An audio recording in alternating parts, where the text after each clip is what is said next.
If you're gonna be at the top, you're gonna piss some people off. I chose bodybuilding, it didn't choose me. But I'm known for telling it like it is. I don't think anybody takes that away from you. People think I'm sour grapes that I didn't beat Dorian. Nobody beat Dorian. This same group of judges likes chocolate this year, they're gonna like chocolate next year, and they're gonna like chocolate the next year. So now I'm a whiny bitch. Did you and Chad Nichols ever do anything together? Absolutely not. He's Dr. Kevorkian to me, bro. Current era against your era. They're lucky that Dexter's not 10 years younger. Top 5 greatest bodybuilders of all time. You're not gonna find me talking about how to use anabolics with anybody. You ever gotten to a fight with any of these guys? I pushed a lot of buttons, trust me. Whose fault is that, though? I heard you say something like, what is the Olympia doing for you athletes? They don't owe us anything. It's just like boxing. Like if you're a boxer. Well, listen, we're not a union. Hold on. This is not the NFL and it's not the NBA. You've got James Flex Lewis coming back. Hottie Chupin's coming back. Does Phil Heath come back or not? The Olympia does not need Phil Heath to make the Mr. Olympia. I'm not saying that. Of course it doesn't. How can he sit at home and watch the competition that made him who he is? How sensitive are you? I'm not sensitive. Shawn, you're sensitive. In terms of what? I can't sit there and say, oh, you're upset at me. It's your fault. Are you kidding me? The Olympia was bigger and better than it's ever been, even though Phil wasn't there. All I'm saying is it's bigger than any bodybuilder. It's an institution.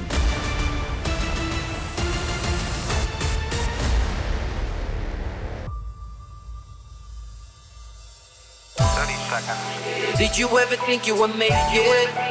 I feel I'm so close I could taste sweet victory. I know this life meant for me. Yeah, why would you bet on Goliath when we got Bet David? Valuetainment, giving values contagious. This world of entrepreneurs, we get no value to haters. How they run, homie, look what I become. I'm the one.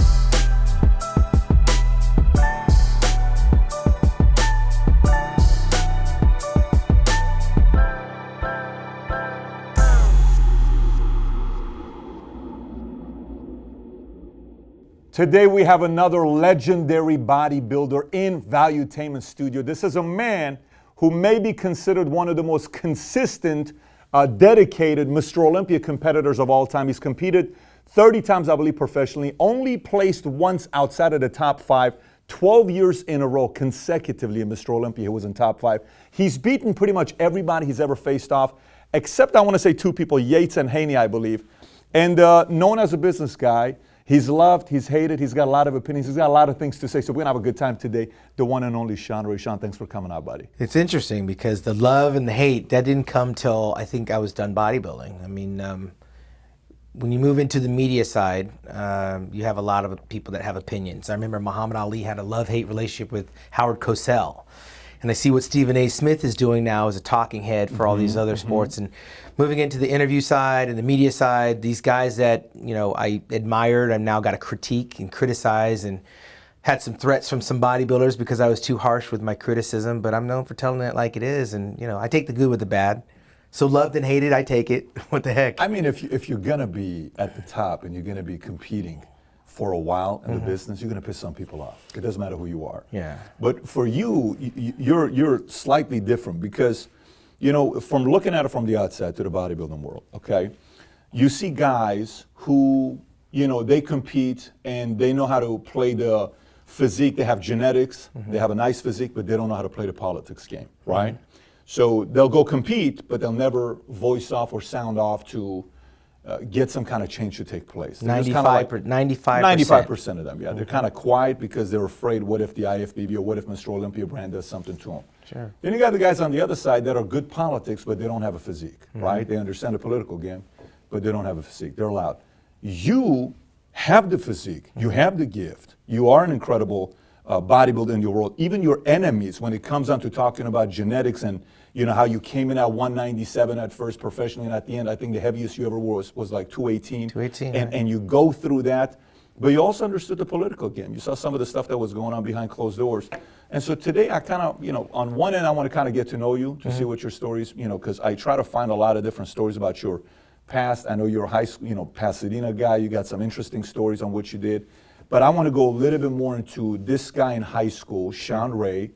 We're 14 years old. I'm your classmate. This is pre you breaking the record for 98-yard run that you went on, and it's in the books till today. And you had the ability to go play college, maybe the next level. You were 17 years old debating to be a bodybuilder. I'm talking pre that. 14 years old. Who's Shawn Ray? I was a dreamer. I wanted to play professional football, and you know, I had already had experience with karate. I wrestled. I started playing football at the age of 8. I had come from a football background. All my brothers played football. So I knew that going to El Dorado High School was my meal ticket out. I wanted to play in the NFL. And I could tell you the names of the players, their salaries, the coaches on all the NFL teams as a teenager. So going into high school, my brother Chuck was 1 year older than me. He was a phenom as a freshman, had all the high school rushing records, but he was a fullback type runner. I was more of a Barry Sanders type runner. So he set the bar for me going into El Dorado. And he's kind of a bully, a little bit bigger version than me, played in a punk rock band. He would defend his friends in fights. I was not a fighter. Very spontaneous. He would surf, snow ski, and do all the things I wouldn't do. When I got to El Dorado, I wanted to break his record. But I also was aware of the senior and the varsity records that were there. So I went in there with an agenda. I wanted to become a professional football player, and I did everything I could do. My sophomore year, they asked me to play varsity, and 2 games in, I started. And from there, I just continued on. I was a halfback. I was the punter. I was the kick returner, the punt returner, the defensive halfback, and the running back. So by the time I was a senior, I was pretty much helping the quarterback call plays. But at the same time, I was lifting weights to get bigger, faster, and stronger, which was very effective. Before I left high school, I'd already won the Orange Coast championships, and I won the Teenage California my senior year, and that's when I knew I was going to become a bodybuilder. You knew you were going to be a bodybuilder. 1984, it was April. I had gotten injured my senior year, stood on the sidelines, watched my varsity season disappear, and I had to make the decision, play in the All-Star game in June or do the Teenage National Championships in June. I was 18 years old, and I chose the Teenage National Championships. I went in and got second place. I lost that competition to Franco Santarillo as a teenager, but Franco had won it the year before. So he came back for a second national title. So he was a little more experienced. He was. Yeah. And then by the time I was 19, I went back to the Nationals, won that championship, wound up in Flex magazine, met Joe Weider and Ricky Wayne's son. Kevin Wayne's a photographer. Rick Wayne saw a lot of himself in me. And I'm at the Joe Weider studios at 19 years old. By 20, I was junior world champion on the cover of Flex magazine in college. Still no money, but I was living the dream. I could drive to Woodland Hills and walk in and see the pictures and see what the future potentially would hold for me. And at 21 years old, I was a national champion, 3 years out of high school, a professional, and Joe Weider signed me my first $1,000 a month contract. $1,000 a month contract. $700 apartment, $289 car payment. I had to figure the rest out. It was sink or swim. Now, let me ask you, back then it was more kind of like, look, we don't have money to give you, but we'll put you on cover of magazines, we'll give you publicity. What was it? I had nothing to compare this with. Joe Weider said they had $1,000 a month, and I thought that might as well have been $1 million a month for me. I was in college. But he was calling my house. I was driving to his office. We were having these conversations. They saw something in me that I really still didn't get my arms around. At the time, I won the Junior World Championships in Teenage America. They were saying that I was the next big thing. I hadn't bought into it yet. Mind you, I was coming up at the same time Mike Tyson was. And watching Mike fight and listening to how he was being indoctrinated into being the heavyweight champion of the world by Cus D'Amato, I had my John Brown, who found me as a bodybuilder, telling me the same thing. Now I've got Rick Wayne telling me the same thing. What age did John start telling you? 17. Okay. 17 is when I joined a gym. John won the Mr. Universe 2 times and Mr. World 3 times. When he saw me, he thought I was already training for bodybuilding, but I was training for football. 6 months later, I was on stage. Then I was his full-time training partner for a year. By the time I won the Teen National Championships, John went back to Europe. I continued doing it my way, and I wound up becoming Mr. California first in '87, national champion in 1987 in November. When I got my contract, though, that validated the whole thing, because you got to remember, I'm coming from football. Yes. In high school, I'm shaving my legs. There's no hair. I'm just doing what it looks to be normal. I'm taking the bikini girls down. I'm putting all the muscle men up.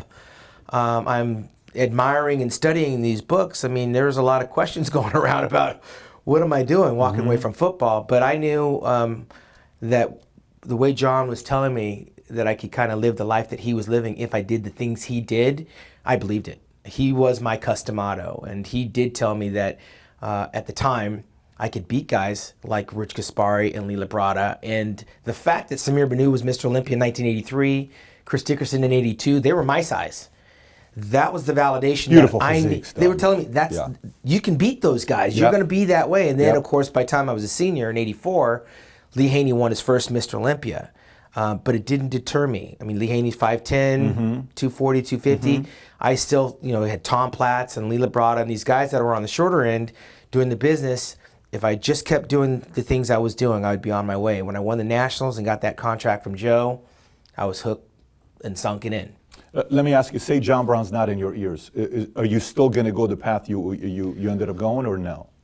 Probably not, because without him telling me when he first saw me, I could beat Doyle Washington, who was a Mr. America teenager at the time. Mind you, the other guy I saw that was Victor Richards, which was on the other end of the spectrum in terms of size. I had the right guys telling me the right things at the right time. And then when I looked around, I didn't see guys like Arnold and guys like Lee Haney. I saw guys like Labrada in 1985.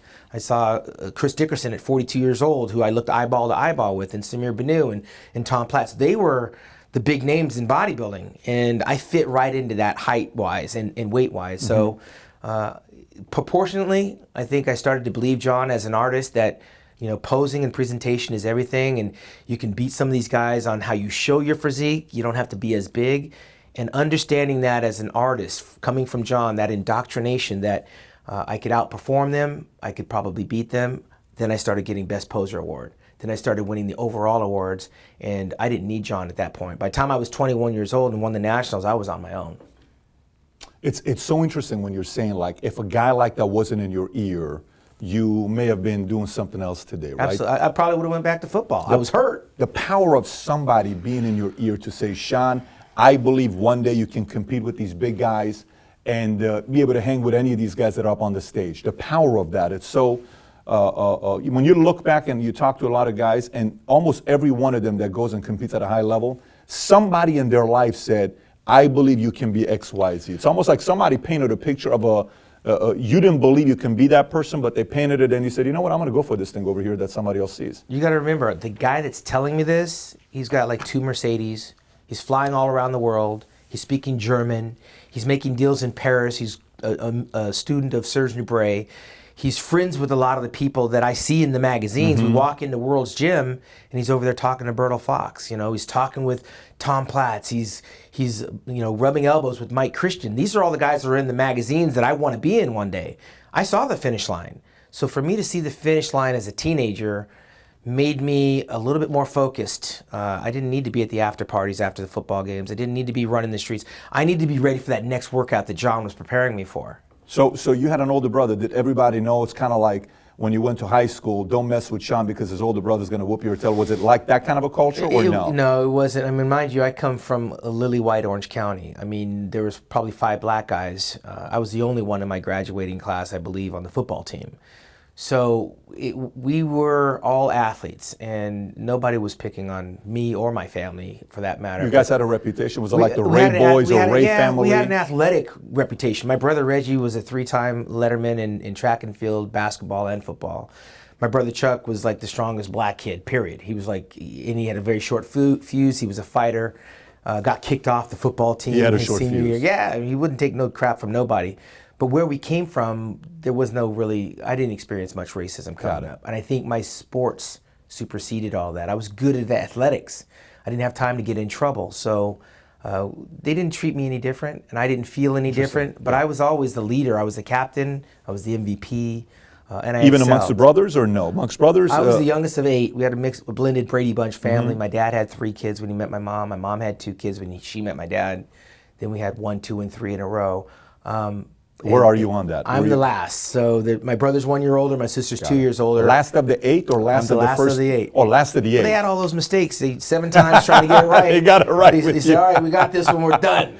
Now, your parents, personality-wise, how are they? I'm the son of a janitor. And at the time, when I was in school, grade school, I think was more for me of an embarrassment. My dad would work those odd hours, and when I'd get up for school and go to the store with my friends, my dad would be in the parking lot, sleep at the wheel, because he's coming back from work, and we're starting our day. My dad he wore these painter overalls when he did his janitorial stuff, and it would always be dirty. And I always saw my dad, he's always dirty. And I just kind of thought, man, Dad, you change it, you embarrass me, go get in the bed. And I would run for 150 yards, 200 yards and come home and I'd be washing windows the same night. When I got into high school, it was tough because my friends would be going to the beach on Saturday. I'm going to wash windows, clean toilets. And then it taught me something that I gotta be better than that. I want to be better than my dad. And naturally through watching my dad struggle through those years of, I don't think it was a struggle for him because he worked till he died. He died in 2010. For me, I wanted something better. And I think my drive came from the fear of cleaning toilets and washing windows. It wasn't beneath me, and the people that do it, I have a total affinity for. I see them all the time in the places that I travel in, going through the airports. You know, I make sure I recognize those people because that was my dad. And now that my dad's gone, it's even more that I'm aware of that. We walk into a nice building, first thing my dad's looking at is the floors and the windows, and he's pointing out all the stuff that people just walk by and just gloss over. But it felt very redeeming for me to move out of the house, to get my first car, which was a Corvette, to be able to buy my dad lunches and dinners, and to be able to not have to work for my dad. And there did come a time where we bumped heads and I was like, I'm not doing it no more. I gotta sleep, I gotta train. And when I was coming up in high school, eat, sleeping, and training, he looked at that as a hobby. By the time I started getting paid for it, I had to remind him it was a career, and we had some friction. What age was that when you had friction? Probably about 22. I started feeling my manhood, and I was on the verge of buying a house, and I had to stand up and say, look, you gotta find some employees, I'm not doing it. But everyone in my neighborhood worked for my dad. All the family worked for my dad. Now I'm at a point where I'm making my own money. I don't have to work for my dad, and I don't need my dad to tell me what to do. So I did go through this phase like, look, man, I'm self-made now. This is me. This was not from you. How long did that last, the friction? Probably when I bought my house. Ultimately, I bought my house in '91, and my dad was there from the beginning to the end to help me through that process, because that's a major step. I think I was 22, 23 years old.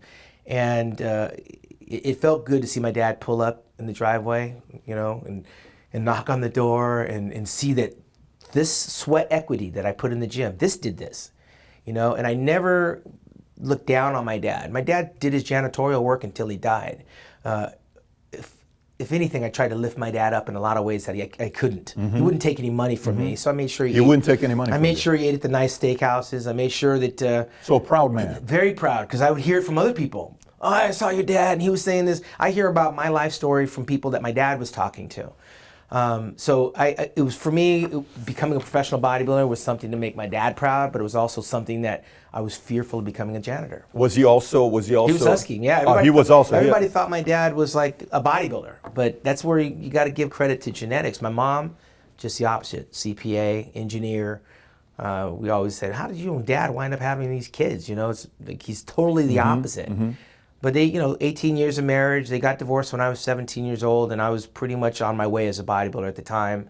And always after the divorce happened, my mom got remarried, we were always a family unit around the holidays. So I came from a very stable family with both the work ethic of a blue-collar toilet cleaner and the mind of an accountant, which was my mom, the CPA. That's powerful. That's a very good combination, right? Because you're getting the hard work, and like you can use the hard work to advance, but also you can use your brains, put them together. You are who you are. Absolutely. And by the way, I was talking to Ron from Muscular Development, and I was a guest on his podcast yesterday, and he says, in my experience, there are two types of people that end up doing well in bodybuilding.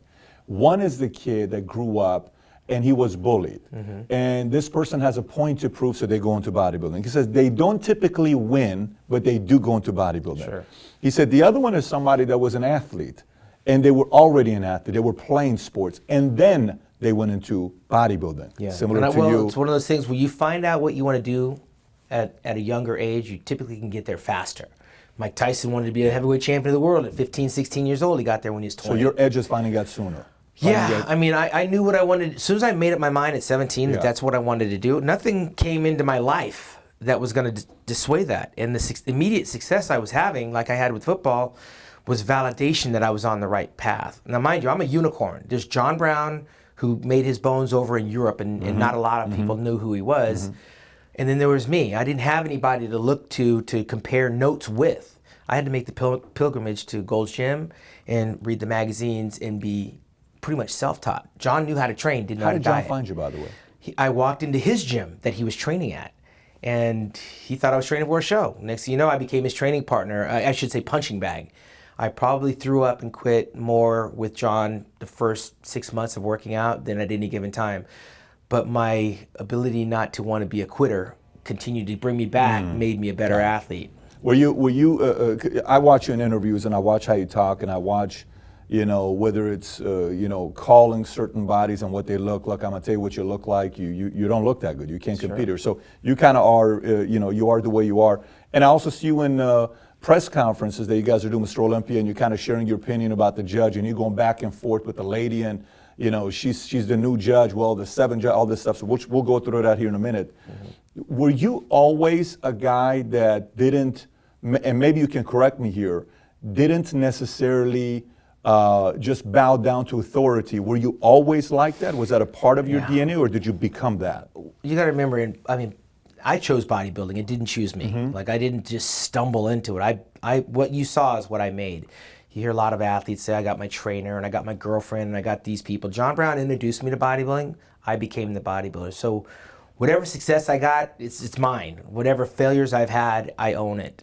We all get introduced to something, but we don't necessarily get mentored through all the process. Nobody was walking through the contracts. I had to come up with my own valuation on what I would charge for guest posing, what I would charge for an appearance, a seminar, where I'm going to determine where I'm going to fly, what hotel I'm going to stay in. These are things you don't get taught. Now you have trainers that are trying to help you out with that kind of stuff. At the time I came up, I chose to be a bodybuilder. I put my art up there. I consider it an artistry, and I let the judges judge it.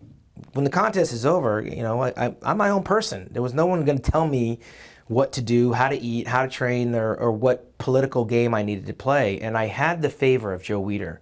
Joe Weider actually liked the idea that I was vocal, independent, and self-made. And he made sure that I stayed true to that. Don't let anyone take that away. So my biggest adversary, like Muhammad had Howard Cosell, I had Wayne DeMilia, who happened to be the president of the IFBB at the time. I could push Wayne's buttons at any given moment because I don't have a contract with Wayne.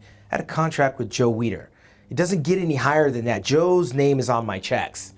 That's the guy that I need to make sure I have the relationship with, and I always had one with Joe. Wayne, I didn't, and I was very contentious with Wayne because my argument wasn't for Shawn Ray. When you saw me in the magazines complaining, and a lot of them said I was bitching, a lot of the bodybuilders, oh, Shawn's got something to say. You're not hearing me talk about me. I'm talking about fairness for salaries. I'm talking about the rotation of judges. I'm talking about the equity of athletes being paid on stage. My argument and my fight was always for the betterment of the sport, which Joe could appreciate, which is why I never got a reduction in salary. I never got suspended. I had a 17-year deal with Joe. His brother Ben liked the idea that I was verbal and vocal.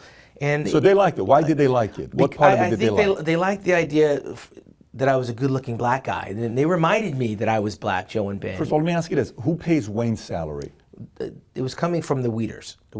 He worked for Joe Weider. So let me get this straight. So Wayne works for Joe, but Joe likes the fact that you're calling out Wayne in public. Everybody was under Joe. Now, mind you, Ben ran the IFBB, and they hired Wayne to do all of the pro bodybuilding division. But yeah, they definitely didn't have a problem with me confronting Wayne on issues and speaking my mind. They encouraged it. Stand up for yourself. And knowing I can have that power, I could go up to Wayne. If I'm in the right place, I can say whatever I wanted to Wayne, unfiltered, and he had to respect it. I called him out in public. And changing the judges, having transparency with scoring, that stuff wasn't off limits. But it was stuff that needed to be talked about in public. What is a press conference for, if not a place for change? This is where the change needs to be initiated. And so I took the press conference to another level. Most bodybuilders are brain dead. Nothing to say, let's just get on with the show. But if we're gonna have a change, this is where this conversation needs to take place. So Wayne wasn't a guy that would call you up and say, well, what do you think we can do to make it better for you athletes? He would wait till the press conference, and none of the athletes would have anything to say. So for me, this is where we light the fuse. So, they say an enemy of an enemy is a friend, and a friend of an enemy is an enemy. So who liked Wayne out of all your competitors?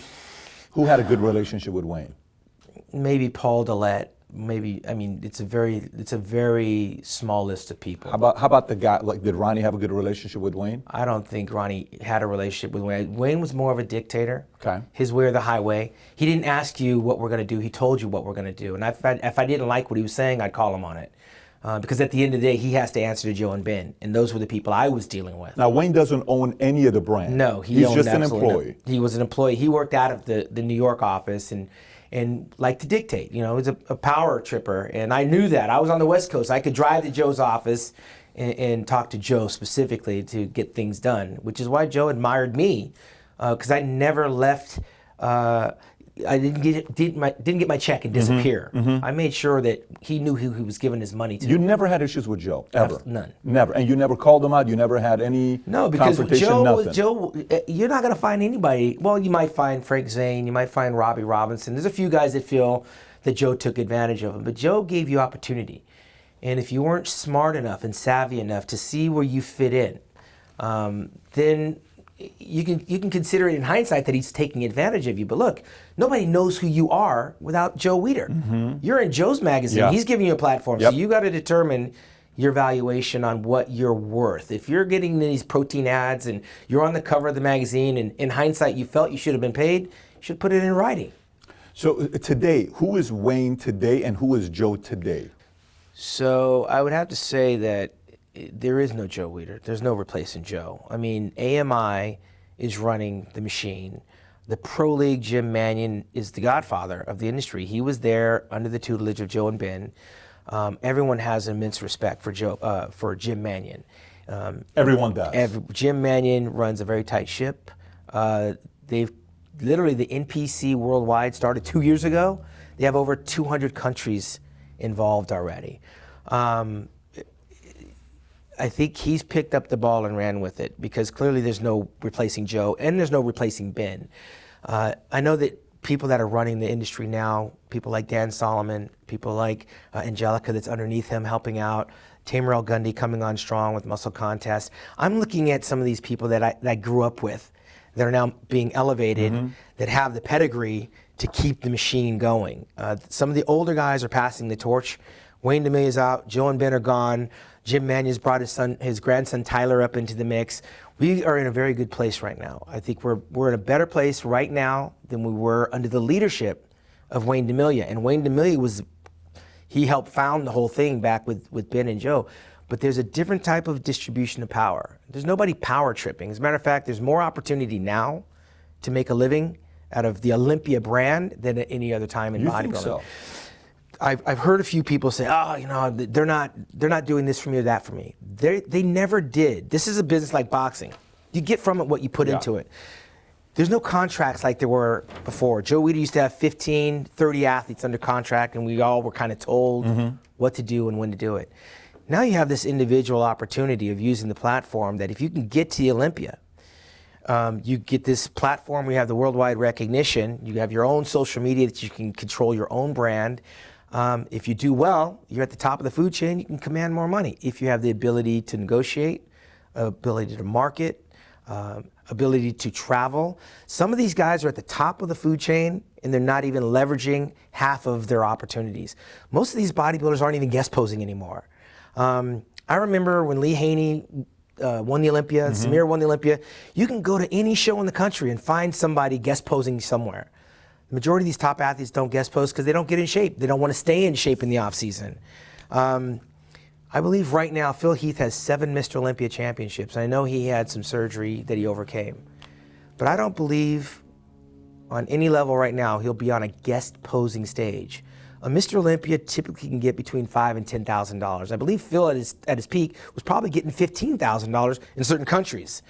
I don't know any bodybuilder from the 90s or even the 80s that would turn their nose up at a $5,000 guest posing fee. You know, you're talking 2 minutes on stage to show the world an 80% physique. And you're saying that's what's happening today? What's happening today, these bodybuilders don't want to pose because with social media, you're posing fat and out of shape, it can ruin your brand. Some athletes feel like, you know what, I don't need to pose. I'm making more money over here and there, and they don't do it. Kai Green, for example, he hasn't competed in 3, maybe 4 years. He's a guy that's out there making good use of his time and his physique. He doesn't have to compete, but yet he still guest poses here and there. I don't know. Brandon Curry, he's doing a very good job as Mr. Olympia, representing. I haven't seen Shawn Ray. I haven't seen Phil Heath in probably 2 years guest posing. That would never happen when I was coming up. Even Dorian Yates at 300 plus pounds would guest pose, and people could see this is Mr. Olympia. Dorian Yates was guest posing? Yeah, Dorian Yates, when he was Mr. Olympia, you could go and see Dorian Yates pretty much. Wasn't he known as a guy that you couldn't see his body until he would show up in September? You kind of you had the FIBO would take place in April in Germany, and every year he'd be there, one of the biggest guys. He wouldn't do so much here in the States. He had an outlet over in New York. He's good friends with Bev and Steve Weinberger. But yeah, you can see Dorian Yates during his reign as Mr. Olympia guest posing. You don't see it today. So let me ask you this. Are you now, what is your role now with Mr. Olympia? So I don't really have a role. You got to remember, my first Olympia was 1988. I have never missed that contest, whether as a competitor, a sponsor, a commentator, or even a fan. And so it's 32 years of Olympia. I've watched it grow till what it is today. Last year I was commentating. I do the World Wide Web broadcast, which puts me in a very unique place. Obviously, with 14 years of experience of the Olympia and 32 years of not missing it, I pretty much know what I'm looking at. I know who's come up the ranks. I see guys' careers come up and retire.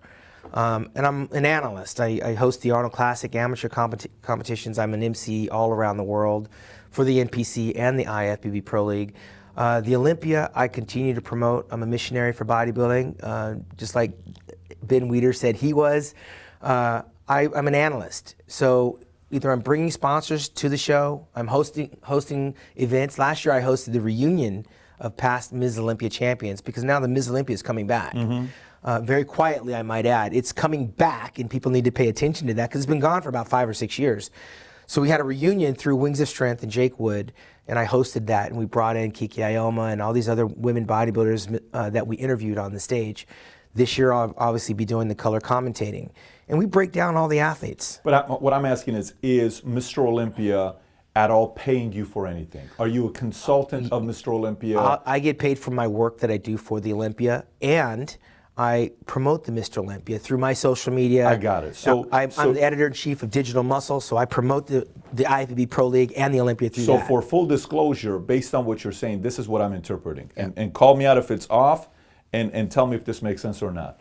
So the Shawn Ray of 94, okay, the Shawn Ray of 96, 99, whatever those years are. 94, 96, you know what 94, 96 is for? Sure. Everybody knows what those 2 years are. Yeah. You know, with the left biceps, I mean, Shawn could be a 2-time, he could be a 4-time, right? I mean, if you really, and a lot of people would agree with that, including your haters. They would also agree with that you could be a 2-time, he could be a 4-time. Sure. But you were very much of a vocal guy of how you felt the judging was and all that was going on. Sure. And you were almost pushing a little bit of the brand of what things they need to do for the politics side. Absolutely. You sound like you're more defending it today.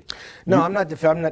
When's the last Olympia you went to? The last I went to, I don't know, 9 years ago, 10 years ago. So I haven't missed any of them. So I've witnessed it. I think Shawn But Ray, you know what I'm asking for? Shawn Ray, the competitor, was fighting for equal rights for everyone. I was like the Martin Luther King of bodybuilding at that time. I wanted more pay, more judging transparency.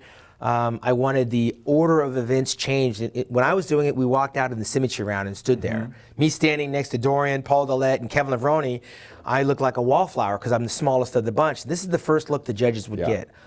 I switched that around to the first thing that the judges would see and the fans is one bodybuilder, one at a time. We walk out, we hit our 8 mandatory poses, boom, next guy comes on. So that the first thing that they saw was us at our best. We're pumping up backstage, we come out, we flex instead of stand there for 45 minutes and deflate. So we hit the 8 mandatories one at a time, and then you can bring us back and you can make your comparisons based on what you saw. Because I come alive when I pose. But for many years, I came out and I stood there. So I argued for that. You don't have the full. I'm pumping up backstage. This is the biggest day of my life. I'm going to go stand there for 45 minutes before you ask me to pose. When did they change that, by the way? We had that changed. I believe it was like 97 or 98. It took a while, but I lobbied for that. Then when I retired, I wanted to be the athlete's rep because I still was very passionate about some things that weren't being done properly. The transparency, the money distribution, and the judging situation. And so I ran for athletes rep, and naturally Wayne DeMilia was the acting president. They didn't want an athlete representative in there. He made me go and get the majority of signatures from the registered athletes, which I got. Craig Titus said I forged his signature. Later on, he recanted and backed off of that, but that's a whole nother animal.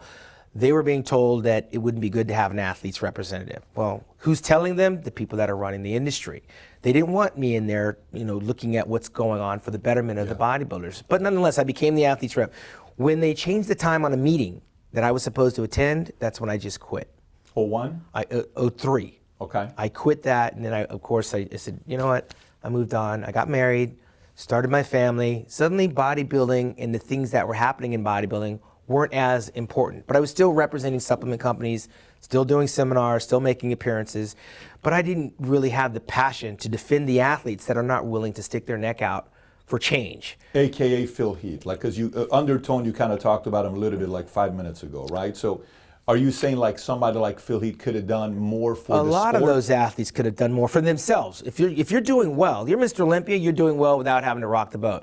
Ronnie Coleman was in a press conference where he says, listen, I was last, I didn't complain. I was this, I didn't complain. Blah, blah, blah. Why complain? Well, when you're getting the lion's share of everything, the 6-year contract with Weider, on his first Olympia, got a 6-year contract, right? You're getting that $100,000 payday, and you're getting the $10,000 guest postings. Yeah, why complain? But you can't turn your eyes to the fact that the guy that's in the Olympia, that's number 11, representing Saudi Arabia, is not going to get a dime when he leaves here, but he's on the poster, he's representing a country, and he's got legions of fans, and they're selling that. This guy should be getting paid. All of the guys showing up for the Olympia. I guarantee you, in the Super Bowl this weekend, everyone's going to walk away with money, even the losers, just for making it to the Olympia. I was arguing for that for the Mr. Olympia. So if this was politics, if this was politics, and you're running for office, you're for the majority. It's not necessarily more for the individual, is what you're saying. So you're for the little guy because based on what you said, Ronnie, he had 8 in a row. And you went Ronnie, you went Dorian, you went Phil. Haney, Dorian, and Ronnie, right? Oh, yeah, you went right. through these big 3 guys to face. If those guys are not around, That's 22 years of Mr. Olympia. 22 consecutive years of Mr. Olympia. Ronnie had 8, Lee Haney had 8, and Dorian had 8. During my 14-year pro career, I came probably 5 years too late. A lot of people think I'm sour grapes, but let me tell you something. I had one of the best colorful careers of not winning a show and still being inducted into the Bodybuilding Hall of Fame, all at 5'7", 210 pounds. I got nothing to complain about. I don't think anybody takes that away from you. Well, a lot of people think with social media, you hear a lot of opinions. People think I'm sour grapes that I didn't beat Dorian. Nobody beat Dorian. I mean, Muhammad Ben Aziza, the shortest guy up there, beat him in his rookie year. But outside of me, no one else beat Dorian. I was in the conversation argumentatively to beat Dorian Yates, but I didn't hear the same argument for Kevin Levrone to beat Dorian Yates. I didn't hear that Flex Wheeler should have beat Dorian Yates. The controversy was like 94, 96, also 97, Nasser. A couple of times Dorian could have been beat. It's left for debate. But I sleep well at night. I didn't have to not. It doesn't take anything away from my career that I didn't win the Mr. Olympia is what I'm saying. I think because I'm healthy, because I didn't tear my bicep, because I didn't lose my leg, because I didn't wind up in a wheelchair, doesn't make me any smarter than those bodybuilders. They did what they had to do. But I was always aware of the finish line. I wanted to be healthy. I wanted to be wealthy, and I wanted to be well-traveled. I got all of those things. I didn't get the standout trophy, but I don't lose any sleep over that. So 32 years, 88 to 2020, you've never missed Olympia, and you've never missed Arnold Classic since the first one you went to. Never missed one, okay. absolutely. So you're a gamer. You're but I'm not a company man. That's what I want to make clear because you were alluding to I don't know. You're a well, little bit. Hold on. You were alluding to the fact that am I working? I think I'm working. I'm carrying on the torch that Joe and Ben have.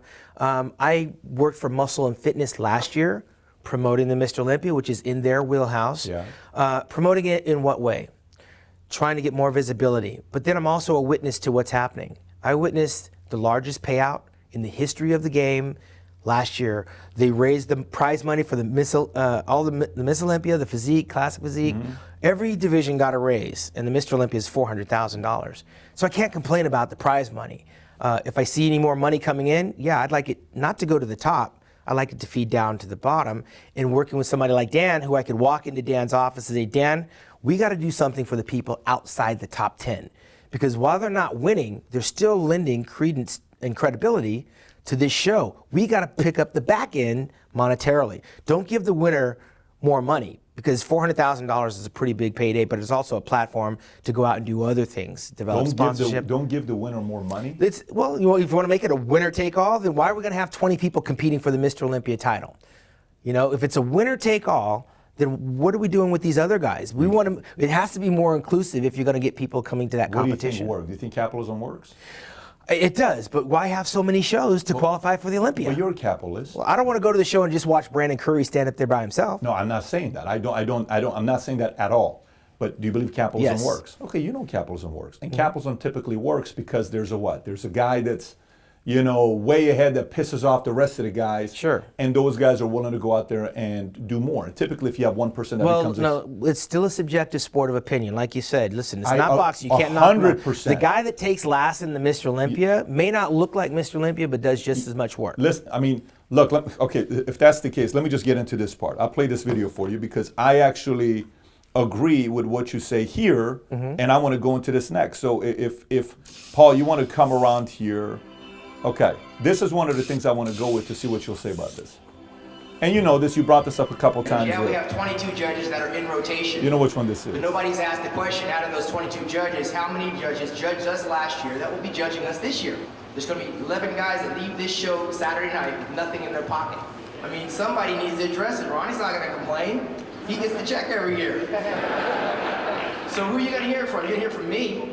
But certainly it is 2001 and I'm still being judged by the same people. There are enough people out there, whether the IFBB's got to recruit new judges, we need new opinions to get new looks in bodybuilding. We're not going to continue. And then your buddy Ronnie responds, which you said right now yourself, so this is going to paraphrase what you said.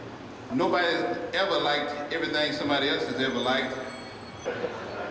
In 1992, I didn't place at all in the Olympia. Pretty much what you said. Didn't get a dime, didn't get a dollar. I didn't complain. The moral to the story is, why complain?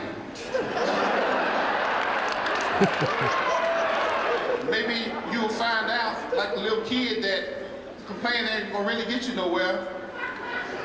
But where you are now, in second place. Which is, by the way, this is great for the sport. Absolutely. This is great for the sport. Who doesn't like Ronnie Coleman? I mean, that is classic and typical Ronnie Coleman. Mind you, here's a guy that came from a very educated background, right? Didn't get into bodybuilding for the money. And if they took the prize money away, Ronnie Coleman would probably be the only one competing for the Mr. Olympia title. I wouldn't do it for free. This is a business. And I think that if you're going to leverage other countries, 100% with you. If you're going to leverage other countries and you're going to include Iran or you're going to include Germany or England, it's got to be palatable or we're going to lose that international flavor because you're going to run into a guy like him, Ronnie or Phil, that can run off with the title for 6 or 7 or 8 more years, and we're going to wind up with a show that nobody wants to attend because it's a foregone conclusion. So let me tell you why I played this right now for you. What led me to wanting to play the video now?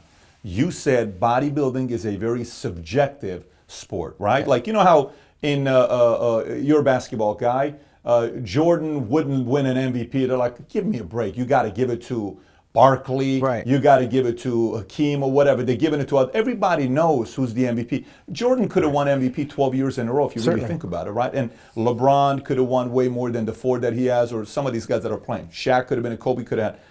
Sometimes they do that, and it's politics. How do you measure MVP? You can't measure MVP. It's also subjective, right? There's somebody that's voting for it. The judging, from 88 to today, okay? You make a very, very good point. Nothing is more annoying than me putting my body through what I'm putting through to get it to where it's at today. And I have to sit there and hear judges make a decision on my body, and they may not know necessarily if they're judging it properly or not. How much have you seen judging improve from 88 to where we are today? What's been the evolution? I mean, you got to remember, I retired because the judging wasn't changing. People said, why did I walk away at 35, 36 years old? You could have still gone 6 more years. That was my final salvo. After that contest, I think you heard me say somewhere in there, don't worry, I've done my homework, I'm not afraid of anybody. Because I knew they couldn't take what I do away. I'm going to put it on display and the fans are going to see it, right? But I didn't want to get back up in front of those judges again and be a part of the Ronnie Coleman retirement party 4 years after I retired, because they say he's just too big. I mean, if that's what bodybuilding was coming to, and I think that's why Lee Labrada walked away, we just didn't carry the size, well, then what am I doing? I mean, I have other things in life I want to achieve. I have other things to do with my time than beat myself up in a gym and abuse my body, because that's what bodybuilding is. You're beating the hell out of yourself. These judges weren't changing and going away anytime soon. Now, I'm 19 years removed from that press conference. I'm in a different space. I don't go to a show and analyze how the judges are doing it. When I take my role as an analyst, I see it the way Shawn Ray sees it. I put it in the microphone for the world to hear and disseminate. The judges are still going to make their decisions. Now, before Phil Heath got through with his prejudging, I said Shawn Rhoden was probably going to win that contest. Before Brandon Curry finished his prejudging, I said we're probably looking at a new Mr. Olympia in Brandon Curry. That's a big statement when you have Phil Heath, who has 7 Olympia titles. You just got to assume he can walk in and win the show. I watched it with Ronnie Coleman. 7 years prior to that, did you say he was going to win each one when you saw him? Or? Phil? Yeah. No, Phil's very first pro win was the Shawn Ray Classic in Colorado. I'm not sure if you know that, but when we saw that, we knew he was something special. Jay Cutler acknowledges there was something special. I think Phil bought into that, knowing he was something special, and he was brought along properly. He came up the ranks, fourth or fifth, his first Olympia, second, and then he ultimately did what he was going to do. But you can see genetics. There's no denying it. Now it just comes down to work ethic. Phil had all of those intangibles coming from a background of basketball. Brandon Curry, not so much. Shawn Rhoden is laid back, not so much. He had the genetics, but you just didn't know if he had the work ethic. But you could see that Shawn won that competition, not because he's a better bodybuilder, but because Phil was clearly off. Now, I've heard a lot of people say Phil being off is still better than Shawn Rhoden. The judges did the right thing, because I wish they would have done that in my era, because we probably would have had several other Mr. Olympias like Kevin Levrone or Flex Wheeler. But the judges get comfortable with the same thing when they're people that they are friends with, they're comfortable with, and that they're used to. This same group of judges likes chocolate this year, they're going to like chocolate next year, and they're going to like chocolate the next year. It's hard to break down that barrier unless you start throwing in some different judges in there. And we're not doing that. Are they doing it now? I don't know, because I don't have a horse in that race. You're on the inside now a little bit more. No, what I'm saying, my role is not to analyze who the judging panel is. But you're a voice to it. You're not a regular guy. I'm an analyst, and there is a difference. At the time, I became the athlete's rep, and I defended the athletes. In a time where the athletes did not want to be defended. As a matter of fact, Craig said that I forged his signature. And that's a lie, because I didn't have to do that. And I was voted the athlete's rep, and I quit that job. I had the power right here, and I quit it because of how it was being run under Wayne D'Amelia. Now, I can say what I want to say based on what I'm looking at. I'm not looking at it through the eyes of a judge. My vote doesn't count. It's my opinion. And like Stephen A. Smith, I'm entitled to my opinion, and I put it out there for the world to decide. But the last 4 Olympias, I was spot on, including with Hadi Chupin. And for that matter, coming into the Arnold Classic, like Josh Narkowitz wants to beat me up because I said he had some head surgery, and I said this is probably not what he should be doing right now, regardless of how he looks. If I had head surgery, I probably wouldn't want to be bodybuilding. At least take a year off. Wants to beat me up as a result of that criticism. Sergio Oliva Jr., I don't have him in my top 6 going into the Arnold Classic, so now I'm a whiny bitch. I mean, I can't please the athlete, but I have the ability to speak my opinion. My opinion is not a vote on the judging panel. I don't think that's the question. So you said Stephen A. Smith. I'm like Stephen A. Smith. I'm an analyst. Yes. Who pays you? I get paid by numerous sources. I'm a sponsored endorser of... Does Mr. Olympia pay you? No, I do not get paid by the Mr. Olympia except for... AMI? I never got a check from AMI. I got a check from Muscle and Fitness last year. Okay. When I was writing for Muscle and Fitness. I write for Digital Muscle. I'm the editor-in-chief. That's great to know. And Digital Muscle is the broadcast of the Mr. Olympia weekend. So Jake Wood signs my check. I didn't get a check from... Is it linked to Mr. Olympia or no? No. Digital Muscle, prior to Digital Muscle, you had iHerb doing the worldwide broadcast. And prior to that, you had bodybuilding.com. I worked for those guys. I would get just like the Arnold Classic, I get my check from Bob Lorimer when I MC the competition. Yeah. When the Olympia rolls around, my check will come from the Digital Muscle from doing the web broadcast. Last year it came from Muscle Fitness. So there's no NPC, IFBB signature on any of my checks. I get paid by my sponsors, which is Real Leader USA, a gym equipment out of China, S-Force watches. I'm a spokesperson for Protan USA, and I represent a clothing line, a men's clothing line, Leo Rivet. So none of the money that I generate comes from the infrastructure of the industry. this capitalism thing we're talking about, it all comes from the pedigree that I built up as an Olympian. You've always been known I'm as all being over a the great world. business guy Yeah, in the bodybuilding but world. that's the platform they give you, right? So in that platform, I heard you say something like, "What is the Olympia doing for you athletes?" They don't owe us anything. It's just like boxing. Like if you're a can't say boxer, that. well, listen, we're You not a can't union. say Hold that, on, Shawn. this is not the NFL and it's not the NBA, and we don't pretend that when we had Joe Weider, it was a one-stop shop. Everyone in the early '90s, I was part of it, Okay. was on the Weider payroll, and we were the machine, Flex Magazine, Muscle Fitness. Okay. That's gone. Weider was bought by AMI. Now all you have are your supplements, or your clothing lines, or your own individual things that your entrepreneurial skills can develop. Yeah. There is no federational check going to anybody. The IFBB doesn't write a check to anyone except for the winners of the pro competitions. They're not writing, I don't get a monthly check because I'm a member of the pro league. I don't think I'm debating the part that Phil ought to be doing more stuff to go make money. I don't think I'm debating. We're not off there. So we're not off. And he's working on that right now. He's got a lot of good things that he's working on. The side project. Which the Olympia platform has provided. Great. And Kai Green's been able to monetize it probably more than any other bodybuilder in the last 5 years. A lot of minus guys. Jay Cutler. Okay, Jay Cutler is a machine. He knows how to make money, and he's a smart guy. But I'm bringing this up to you from a different standpoint.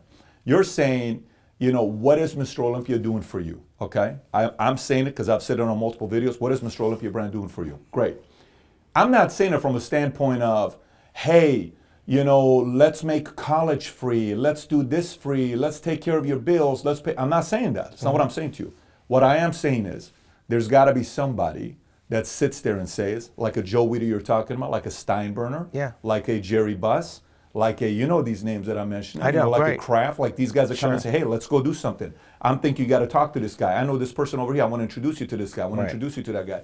I would want to have my number one become so flippin' successful that the next 22-year-old wants to have that life. No, and I'm 100% with you. However, you're absolutely right. There's none of that. So what's the solution for that? You're an expert. You're 32 years. Absolutely. And I brought that up before talking with Dan Solomon, who's at the top of the Olympia chain, because it seems like when you have the changing of the guard, when you do the same thing, you wind up with the same results.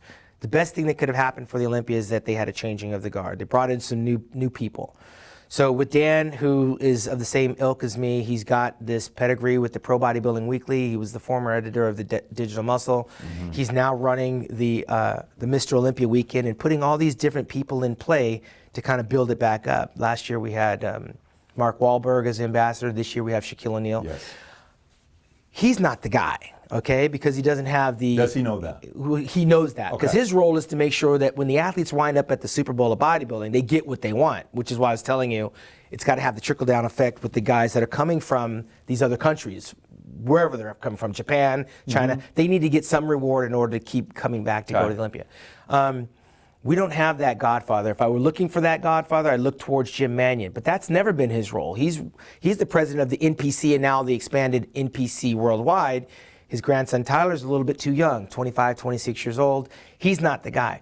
There is no replacing Joe and Ben, because you got to consider who's dedicated to this that way.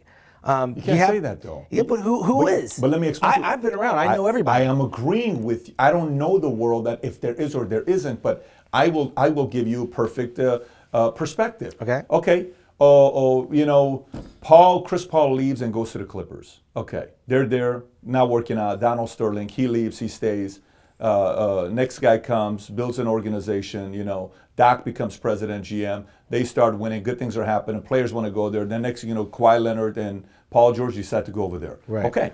So the Clippers is an organization. It was owned by a different person, and another guy came in and decided to take it to a different level. Understood. And players want to play for him, right? Right. Hey, I got contacts at Microsoft. I got contacts over here. I got contacts over here. And he loves the game. He's a Cuban. Look at what Mark Cuban did, a very classy move he made this last week. Kobe never played for, the Mavericks. Right. What does he do? He retires jersey number 24. That's right. Mavs players love playing for this guy. Dirk Nowitzki never wanted to go anywhere else. Now you got the Porzingis and you got this new kid, Luka, who to me one of the most exciting players in the league. wants to play for him. Yeah. And some of the teams, people don't want to play for the owner. Yeah. And then you look at some of the other like boxing, and you look at MMA. I don't know if you follow UFC. I do. Look at Dana White. There was pride. If you remember MMA 15 years ago, it wasn't just UFC. You're right. There was a few other things, and you were kind of watching this. They would let you knee the guy in the face, and UFC didn't. And then they started doing some things. And then he came out with a show called what was the show called? Is it Ultimate Fighter? Yeah. Ultimate Fighter. Next thing you know, we're like, oh, this is kind of cool. They're living in the same place. They're getting into fights. So take Ultimate Fighter out.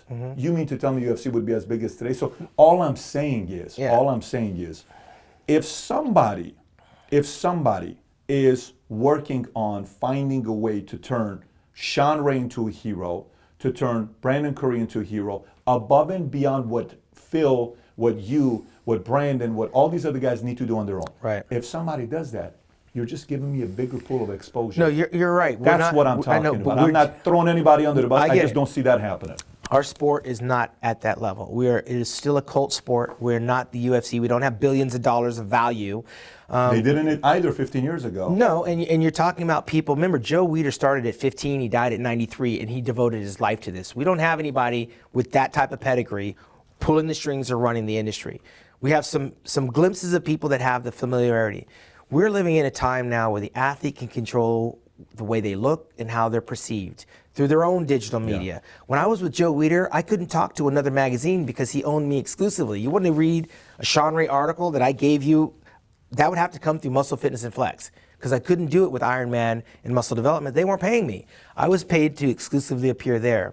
Now what you're finding is that, the magazines may not be what they were, but there's a lot of athletes that they will only get the news on their feed. If you're not following them on Instagram or on their Facebook, you're not going to find out about them. They won't do the business of bodybuilding outside of their own social media. Getting them to come do a podcast with you, that might be outside the scope of if they have their own podcast. You know what I'm saying? They want you on their social media. It's numbers, because then I can sell it. I can sell advertising.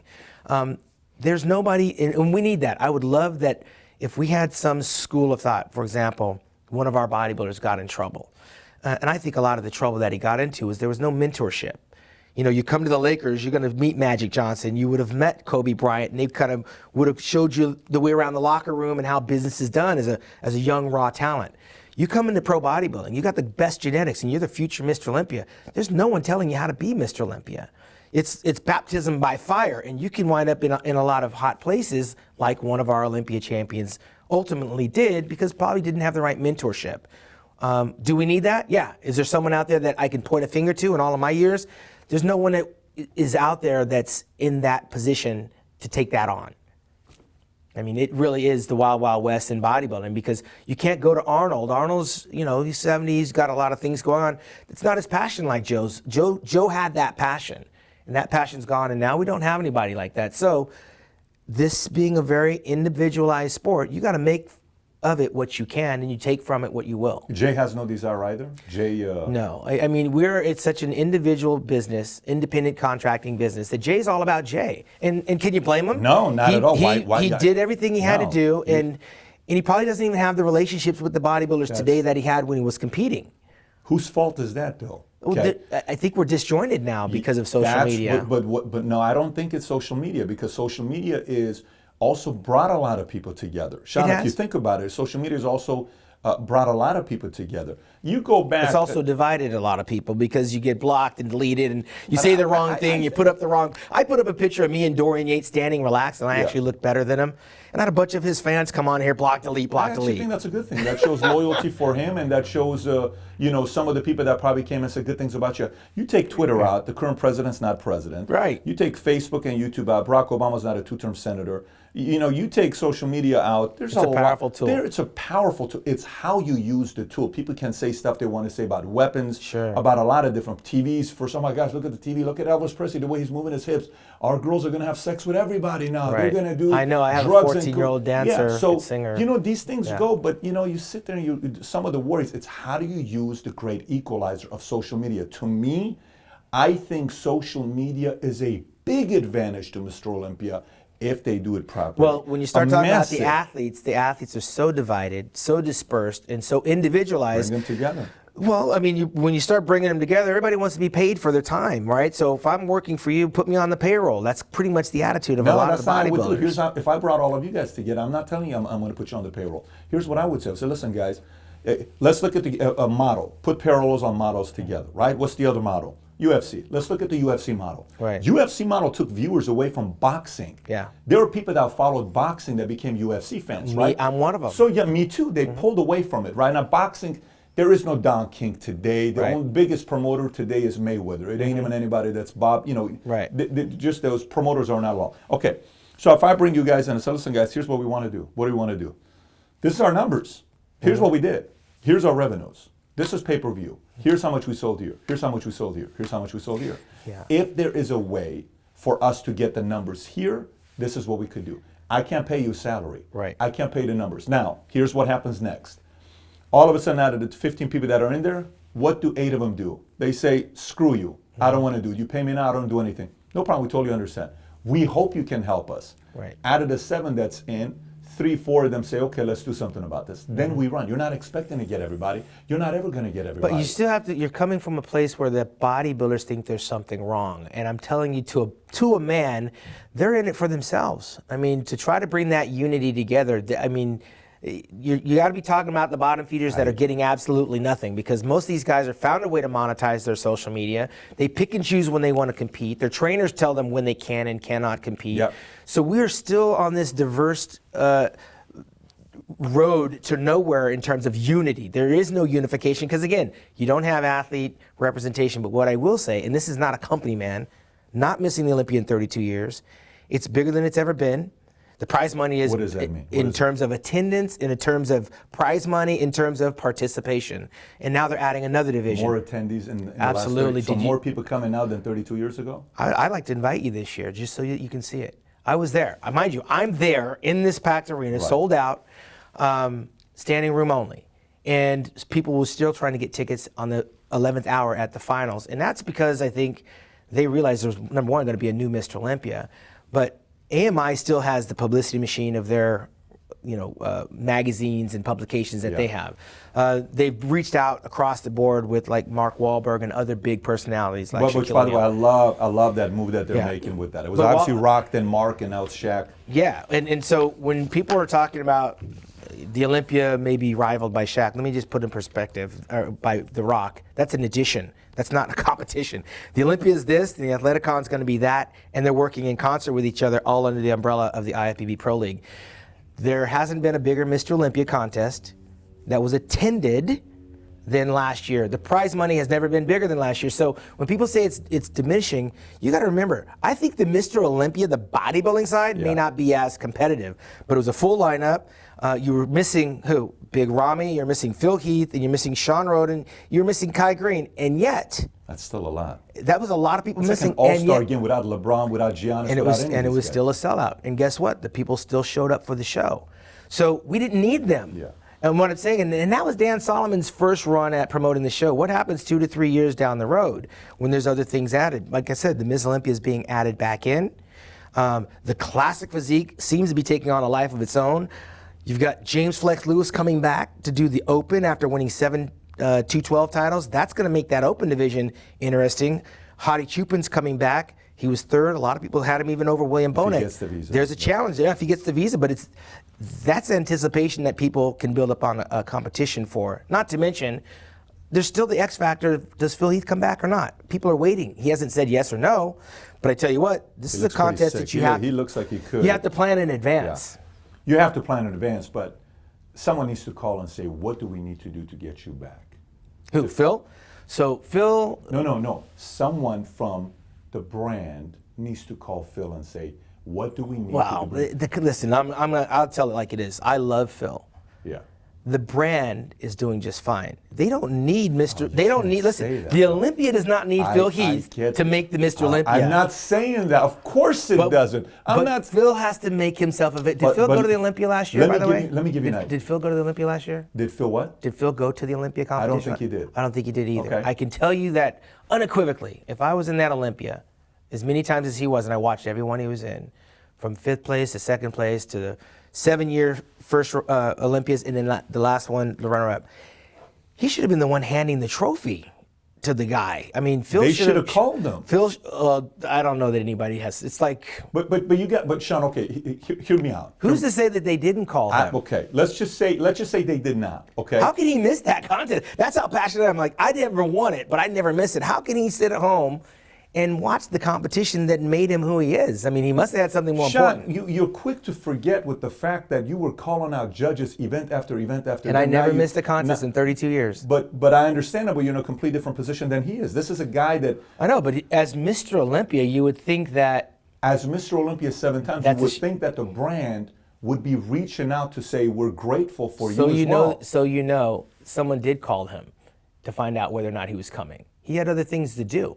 You got to know the whole scope of the story. Was Phil waiting for the Mr. Olympia to fly a private jet out for him to come and sit in the audience? How sensitive are you? How sensitive I'm not are you? sensitive. Shawn, you're sensitive. In terms of what? What do you mean?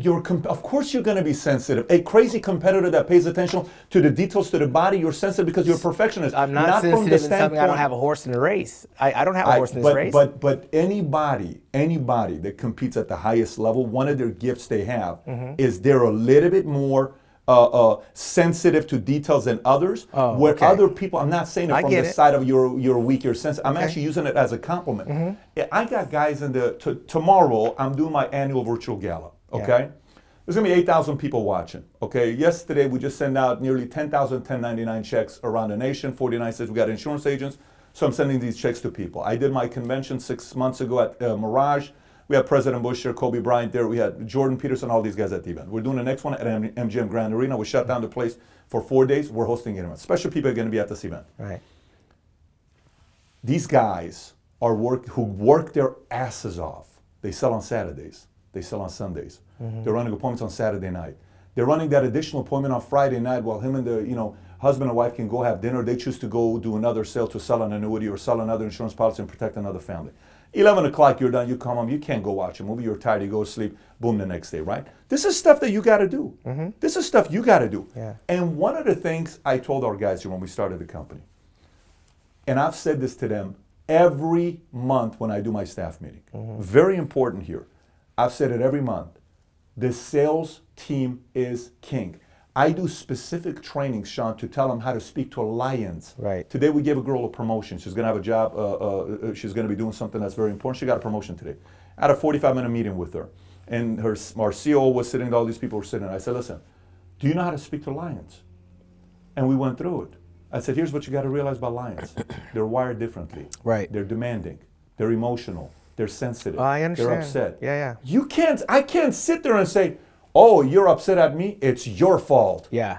I can understand the part if a guy is lazy, if a guy goes and does ecstasy every night and right after a show he goes and hooks up with 6 girls and is just partying and that's all he cares about and he's using bodybuilding as a form to be able to rack up more girls and do all this. But that's not this guy. This is a guy, so all I'm saying is, if a Shawn Ray of 03 or 01, when was this? 01. If a Shawn Ray is ticked off and you're kind of pissed off and you're a demanding guy, you're a sensitive guy, you're annoyed, you're sitting there, of course, as a part of it that you're talking about the other guys, but of course a big part of it is also you. You want to be Mr. Olympia. You've given since 1988 to it. All I'm saying is the brand cannot say we're bigger than a 7-time Mr. Olympia, even though it's right. I'm not telling you it's not right. I'm not saying that they said that. What I'm saying from my cheap seat, okay? The Olympia will go on whether you have a 7-time Olympia sitting in the front row or sitting at home. No, it's not arrogant. What I'm saying is there's always been an open door policy. If Mr. Olympia is waiting for the federation, who doesn't write him a check, he was with Weider, he was sponsored by Weider. Weider let him go, and he won a couple Olympias after his Weider contract was over. If you're waiting for a phone call for an invitation to a contest of that magnitude, when you actually know the promoter, and you could say, hey, I need 5 tickets, I need 10 tickets, I want to have a booth. All of that stuff. I can't sit at home and wait for my phone to ring. You got to be proactive. Are you kidding me? The Olympia was bigger and better than it's ever been, even though Phil wasn't there. All I'm saying is it's bigger than any bodybuilder. It's an institution. I don't dispute that. Let's say you're right. Let's say you're right. Colin Kaepernick. Go back to the issue with Colin Kaepernick. When he knelt and he said what he said, and then everybody's like, oh my gosh, There's another guy. There's another guy. There's another guy. Domino effect. Okay, yes. domino effect. You know who I blame on the entire situation? Guess who I blame on the entire situation? From day one, I blame one guy. Only one guy I blame. Guess who it is? Goodell? Goodell. Who else you gonna blame?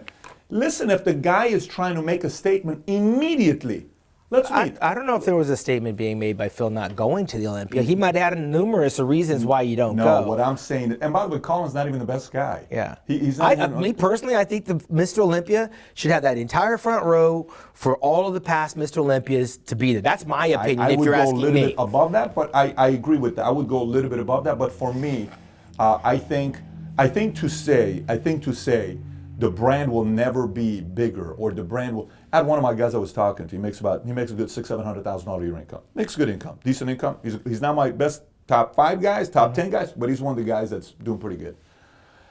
And I sat down with him one day and I said, listen, I want you to realize this. He says, what's that? I said, you walk around as if your block of business is going to pay you for the rest of your life.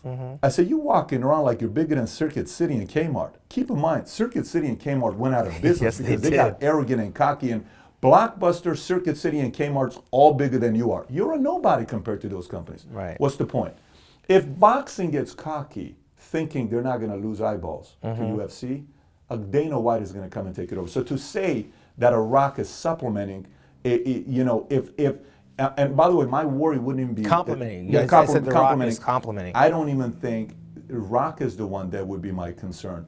If Danny by any chance gets an itch to want to really go up, Danny can pull the strings and do whatever she wants. Danny Garcia, because she loves bodybuilding. So, and by the way, she works very closely with the IP Pro League. I know Mind she you, does. all of that I stuff know- exists I- because I know of they do. their relationship. I know they do. And which is good for everybody. And for me, I would like nothing more but to see the Mr. Olympia brand get even bigger than what it is today. So, by the way, one of the questions I asked, I didn't get the answer. I'm just curious to know what you were going to say to it. Are you more? Has the system in judging changed between now versus 01 and versus 88? I can't tell because we're judging totally different bodies. When I was competing, we had the top 6 were Hall of Fame bodybuilders. They're all in the Hall of Fame, all of them. I heard you make a couple of comparisons. We'll do that here in a minute. I think you know what? Brandon's in because he has an Olympia, right? So he's in that elite 15. Dexter's in because he won in 2008 and he's the winningest pro bodybuilder ever. Phil's in. Is Kai Green a Hall of Fame bodybuilder? He got 2 first runner-ups at the Olympia, 3 first runner-ups at the Olympia, a couple of Arnold Classics. There might be an argument. He's better than Eli Manning, right? There's a stronger argument for Kai Green to be in the bodybuilding Hall of Fame. But the lineup that we're judging now, they're judging with different criteria, man. So I don't know how the judges are judging. It's not something that I would want to be a part of in terms of judging. Oh, but I think it's something you ought to give your opinion on because you have a history of doing that. And if the concern is really the younger guys, I think you ought to do a little bit more due diligence and see how it's taking place. And I'll give you an idea why I think that is. Because, okay, you look at that video. I don't know how long it is, like 47 minutes. That's a good. It's a good amount to watch, and you guys are going back and forth, back and forth. Kevin It's the says only a few one they ever things. sold online. They sold a DVD. It's phenomenal, by the way. I think this is very good for the sport. But you heard what Kevin said. Kevin's defended you. He said something's wrong, Ronnie, when everyone's booing. So nobody wants to see a Mr. Olympia get booed, right? I think you were onto something. I think you were onto something because if I'm going to give my life to it, I want to. There's going to be a way that I'm being judged. That's fair. Yeah. For example, if I go to court and I'm going to, the jury's going to come and go up and judge me. The jury cannot be a friend. The jury and I cannot have dinner together. Right. The And old Italian type. that's what we were up against. So that's why I'm saying how much has it changed? I don't know that I don't know place? that those judges have that same type of relationship that we had back then. You don't think, or you don't know? I don't know. Okay. Because I'm not invested in it as an athlete. I'm 19 years removed. I know some of the judges, but I don't know all of the judges. It's changed and evolved. I'm not as passionate or as close to it because it doesn't directly affect me. When I was up there on that press conference, I was being directly affected by continuous decisions to have the same staff of judges who were friends with, notorious friends with Ronnie Coleman. The girl I was arguing with is Ronnie Coleman's friend. Dorian Yates' good friend was Steve Weinberger. I think the bigger issue for these athletes is that they are not I don't think there's enough personalities out there. Back then, Flex had his own swag. I had my own swag. Dorian, however invisible he was, had his. But we all had our own personalities. Kevin too. And now it's just kind of like there's nothing really there. When Shawn Ray won the Mr. Olympia contest, there was really nothing to. There was no groundswell of support after he won it because you just didn't see the guy anywhere. And I don't know if that's with the magazine demise or whatnot, but there's just not very many personalities. Kai Green still has a very colorful personality that he's able to capitalize on. He's got a great personality, and that personality can take him a lot of places. I think What Brandon Curry's doing, a little bit of his is in different ways. He's opening his third gym, I believe. He's talking to schools. He's traveling around. He's an ambassador. He's doing everything right as Mr. Olympia, but this coming Olympia is going to be very interesting. I'm actually curious about it. I had a meeting with some people from the Mr. Olympia organization about possibly doing something and showing up. So, it depends on how the scheduling will look like. I may be attending myself this year just to That's kind what I of see was telling you. It's a different animal when you're there and you're just analyzing it through. I'm very curious. Yeah. I'm very curious. So let me ask you, now let's talk about a completely different thing, transitioning more into the health aspect, the judging part. For me, I was talking to Ron from Muscular Development. I said, concerns that you have when you see these guys that are very big, okay? Yeah. Like all of a sudden one day you're getting a picture, Greg Kovacs, this guy is bench pressing, 700 pounds, 26-inch guns. And but we don't see that today. You don't see that today, but that would never win. No. Greg Kovacs is not going to win. Absolutely because not. It didn't win then. I don't even know how he got his pro card. Of course. But point I'm making to you is 197, 218, okay? That is a 21-pound difference in how many years of competition? 14. That's a long time to go from 197 to 218, where typically that's not the case. The increase is a lot more than 197. Well, Flex Wheeler was 216 pounds in the 93 Arnold Classic, where a lot of people thought he was his best. And only a couple short years later, with the arrival of Dorian Yates, he was competing at well over 245. Okay. He wasn't a better version of Flex Wheeler. Perfect. And he had all the genetics, right? So where I'm going with this is a part of it is what judging gives points for, what judging gives the additional upper advantage for, right? Okay. So now this leads me to the topic of drugs and steroids and GH and all that other stuff, okay? If you, and I don't know if you did, but based on some of the research I did you and Chad Nichols ever do anything together? Absolutely not. Okay, so I know there's He's more follow-up. Dr. Kevorkian to me, bro. Okay, so even if he did get close to you, you would have never taken his counsel? He tried to. 1996, I went to guest post for him, took me to dinner, and he asked me if I needed any help. I just got second place to Dorian Yates. No, I don't need your help. I don't even know you, first of all, and I've done it all myself. And I think that's where we started to butt heads. I flatly refused any help from him. And then he went on to say a few years later that if I had his help, maybe I could have been Mr. Olympia, which is nonsense because, of course, you had Nasser in 97 and Flex Wheeler and Kevin Levrone that were getting second places towards the end. But Chad's got blood all over his hands, man. I mean, Ronnie Coleman will defend him to the 9th degree, but he was in that bathtub near death in 2001 at the direction of Chad Nichols, who's not a doctor, by the way. There's at least 5 deaths. Don Youngblood, Nasser El-Sambadi, Dallas McCarver, and a few other people that he's had his relationships with as a bodybuilding coach that are dead and in the ground, and he hadn't gone to one funeral. Don Long, no kidneys. He hadn't gone to one funeral. No, not one. These are people he worked with. Didn't go to funerals. Don Long doesn't have kidneys. He was working with Chad Nichols. Flex Wheeler, kidney. He's working with Chad Nichols. Tom Pritz, kidney. When I say kidney, I'm talking about transplants. Chad Nichols. Those are the ones we know about. So what does that say about a guy that works with all these guys in his camp? I competed against all those guys. Me and Kevin Levrone and Milo Sarchev refused to have anything to do with Chad Nichols, and that's probably why we're still healthy in here. But everyone that he was working with that was in that camp, they're all jacked up. Paul Dillette got smart and got the hell out. But he still had a couple of hernia surgeries. But how does that happen? You have all of those top-notch athletes. Ronnie Coleman's, in 2001, my last Olympia, Ronnie was getting ready to go to the emergency room. Thank God he was thrown into a bathtub. Who's thrown into a bathtub full of ice the night before you're competing? Who's guzzling a gallon of water to try to revitalize yourself because you feel like you're dying and your coach is sitting there next to you? I mean, Michael Jackson died with his doctor in his room. So I never would give somebody that kind of control over what I'm doing with my body, especially when they're not certified doctors. I interviewed Tom Prince recently. He's going through dialysis. He looks like he's near death. He can't be 175 pounds. And he's defended. He said if he had to do it again, Chad Nichols is a good friend. He would do it again. I said if you didn't have Chad Nichols, you probably would be healthy. Me and him, is no mistake that we're not friends. And he was in the enemy camp. In 1998, they were instituting diuretic testing. And Kevin and I were asking for a blood test because we knew that Chad was going to show up in 98. This is when it's open. Anybody can win. We wanted it to be blood tested instead of piss test because we knew Chad had some plasma expander, including Milo Sarchev, who wasn't in the Olympia. We were trying to go so far as to keep Chad away from the athletes meeting, to keep him away from the damn show altogether. Flex Wheeler wanted to fight me. Kevin Levrone, after the press conference, took his jacket off. He was sweating so much water. He wanted to tear Chad Nichols a new hole because he didn't want Chad Nichols anywhere near that competition. And of course, Ronnie won the show. Flex was second.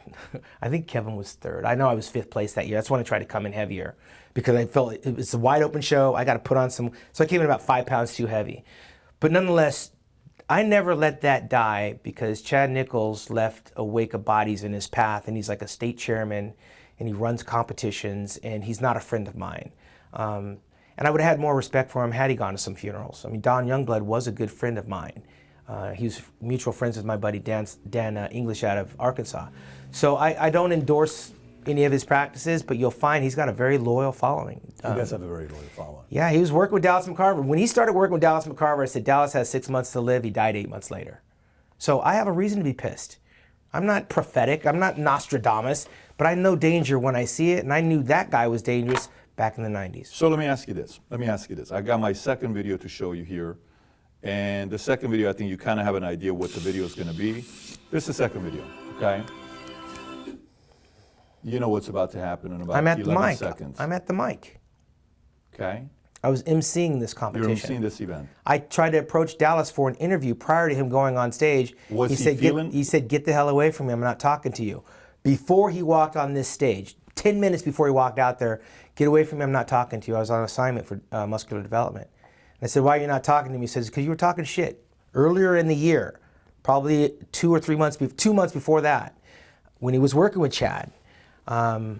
He went and posed for Jim Mannion, and he wanted to get a look 2 weeks out from the Arnold, Ohio. This is the Arnold in Australia. Dallas went up to Pittsburgh and posed for Jim Mannion, bent over, he was cramping, he was pale white, he looked like he was in distress, but they videotaped it and put it online. I looked at it and analyzed it, and I said, who does that? Like, who would ever go in front of, I would never go in front of Joe Weider, totally pale, bent over, can't hold my front double bicep, can't hold my stomach in. What kind of analysis was he expecting? He didn't like what I had to say. He was working with Chad Nichols and a couple other people. He took it personal. He went in, and I said, despite all of that, in 3 weeks' time, he's going to be fighting for first place against Cedric McMillan. He got second place. 2 weeks later, the guy gets carried off the stage and is throwing up. I was standing on the other side of the stage when they brought him back there with the EMTs.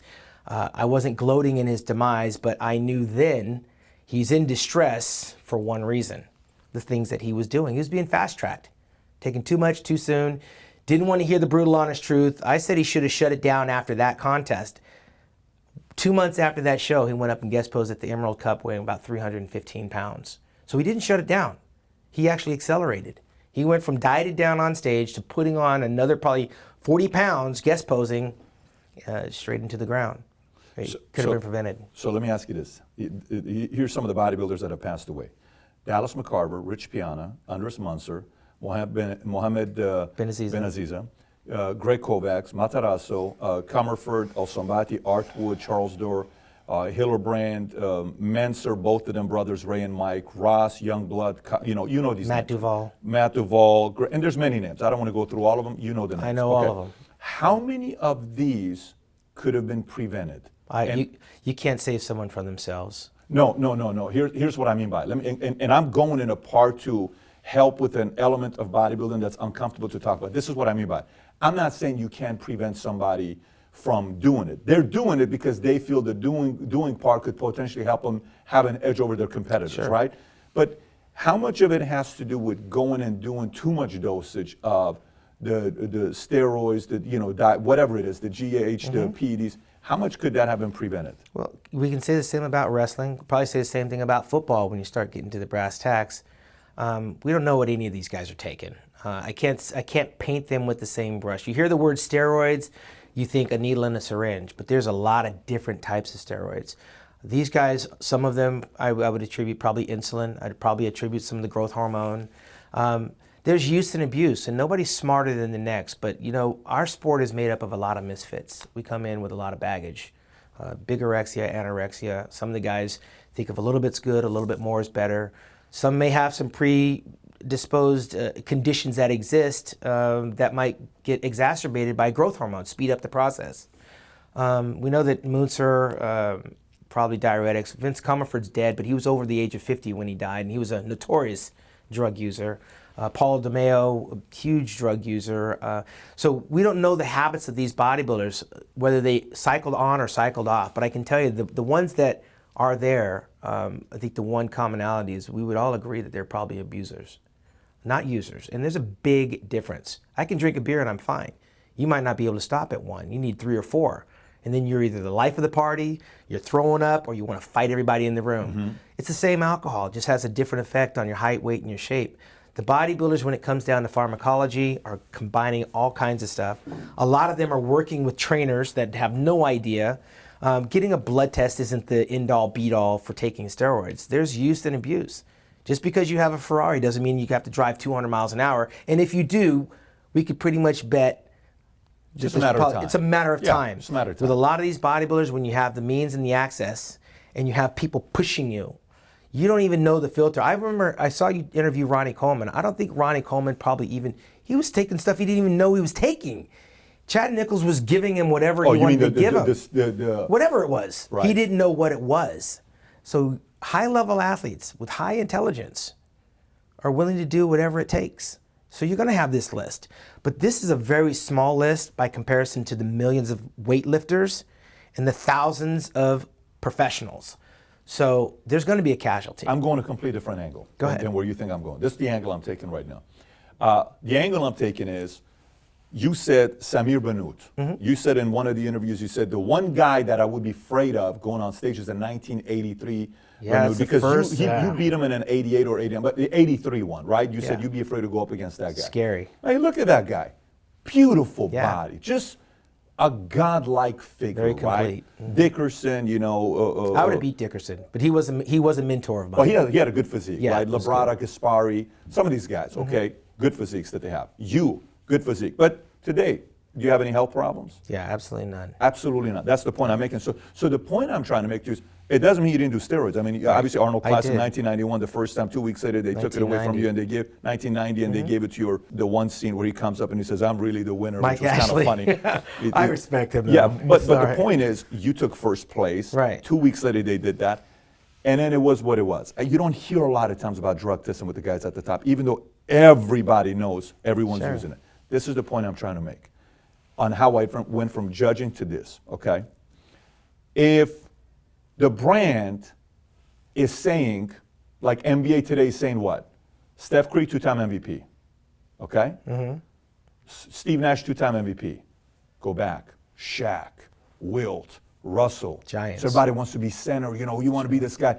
David Robinson, you know, Hakeem, you know, Ewing, all these guys. No one cares about these centers, right? Okay, so it's a different game today. It's Anthony Davis, Giannis. It's a complete different kind of a game. Finesse. But a part of it is on the player, and a part of it is on what the brand is also building up, right? So in the judges' part, why don't they sit there and say, look, if there's anything with any gut we see, like it's massive point reduction. They did. They did it with Phil Heath. That's why he lost to Mr. Olympia. But I'm going back with it right now to move forward. In the 90s? Yeah, I'm going back and then I'm going forward, right? Because a lot of these guys passed away. They're not today. These guys are a byproduct of what happened in the 90s. Most of these names are not today's names. A lot of these names, except for a couple of them, are recent. But, you know, Piana's a couple years ago. Most of them are the 90s guys, right? Okay. What if the judging comes back and says, here's what we're going to be doing. You know, Calvin Klein models, for a decade, you thought you had to be 90 pounds and, you know, looking like, you know what I'm talking about. Yeah. And it was nothing attractive about it. Right. But Calvin Klein made everybody think that's sexy, right? And 60 years ago, sexy was Marilyn Monroe. voluptuous, nice with the And thighs Smith. and butt and Yeah. thick and 145 pounds, maybe We got not the wellness 105. division coming. And now we have Kim Kardashian, right? What I'm saying is, to not get the black eye, do you think the Mr. Olympia brand needs to go and kind of start recognizing certain other behaviors? Well, This- aren't they with classic physique? I I mean, think- Breon Ansley and Chris Bumstead, that was highly contested. Brandon Curry is not a 250-pound That's monster. what I'm saying. I actually, no, I'm with you there. Yeah. So I'm going to the part of saying with the judging side that if Mr. Olympia goes to kind of build up some guys that have your kind of a physique and not pressuring a Phil to want to go to the next size and want to bulk up a little bit more, and they kind of bring up that phase. Well, I think we got to be mindful. There are no Shawn Rays. There are no Labradas. I mean, Why is that, Brandon though? Curry doesn't fit into that why category. is that, though? William Bonek doesn't. Hadi Chupin doesn't. I mean, the gene pool is just not there. I mean, I'm a teenage national champion. Lee Haney was a teen national champion. Jake Cutler was a teen national champion. Dennis Newman. I mean, the guys that had that pedigree are just not there. I mean, you got Johnny Jackson coming out at 49 years old. Dexter's 50 years old. These guys are, I guarantee if you take the average age of these guys in the Olympia, they're 35 years plus. When I was coming up, I mean, Lee Haney retired at 31 years old with 8 Olympias. I got out at 35 years old. Crazy. So the gene pool it's a different era, man. And right now in 2020, and it's barely starting, we don't see that next Phil Heath coming up. But there's always one, right? Brandon Curry's not new. He's been here for a minute. He's arrived. And it's a matter of attrition. Because again, if you throw in Phil, you throw in Big Ramy, you throw in Phil Heath, Kai Green, maybe Brandon's not Mr. Olympia. But he is, because he showed up. This year, there's no guarantee that he doesn't get injured on the way, and we could wind up with somebody. I just couldn't imagine William Bonek being Mr. Olympia in terms of all of the guys that are Mr. Olympia, and then you would have a William Bonek. It just didn't sound right. It didn't seem right. It didn't look right. Although Brandon Curry fit in there based on what he was sized up against. I think we got to get to a point where, I don't think Mr. Olympia will ever not be the main attraction of the Olympia weekend. But we got to accept that title could change hands every single year moving forward. That reign of 7 and 8, there's nobody with, number one, the youth or the look that's coming up to do that kind of dominance that Phil Heath had, Ronnie Coleman and Jay Cutler. And If you're 22 Dorian. today, would you go the same route with Mr. Olympia? I would, bodybuilding? because it's a numbers game. Listen, I loved bodybuilding. I wouldn't do it for free. I mean, Ronnie comes from a different ilk. If that prize money is what it is, I'm in it because I would have the potential.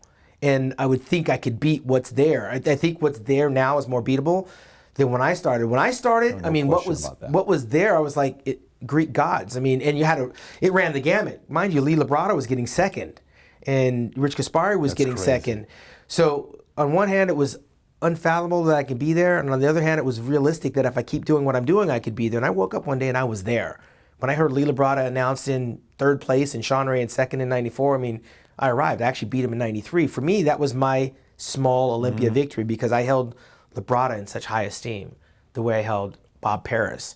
Now, if we saw somebody come out looking like Bob Paris today, I would plug him right in there. I mean, that would be somebody you can get behind and change the entire look of the Mr. Olympia weekend if you had a Bob Paris-like physique. 6 foot tall, 230 pounds, not overtly muscular, not really grainy and hard. We just got caught up in an era where the bar was just being raised so high. And even during my time, Lee Haney was the only one to finish his career, I think, better than when he started. His last Olympia in '91, he could sail off into the sunset. Dorian Yates, you needed a wheelchair for him. Ronnie Coleman, he's kind of sloppy at the end. Phil Heath was not what he was when he started his reign.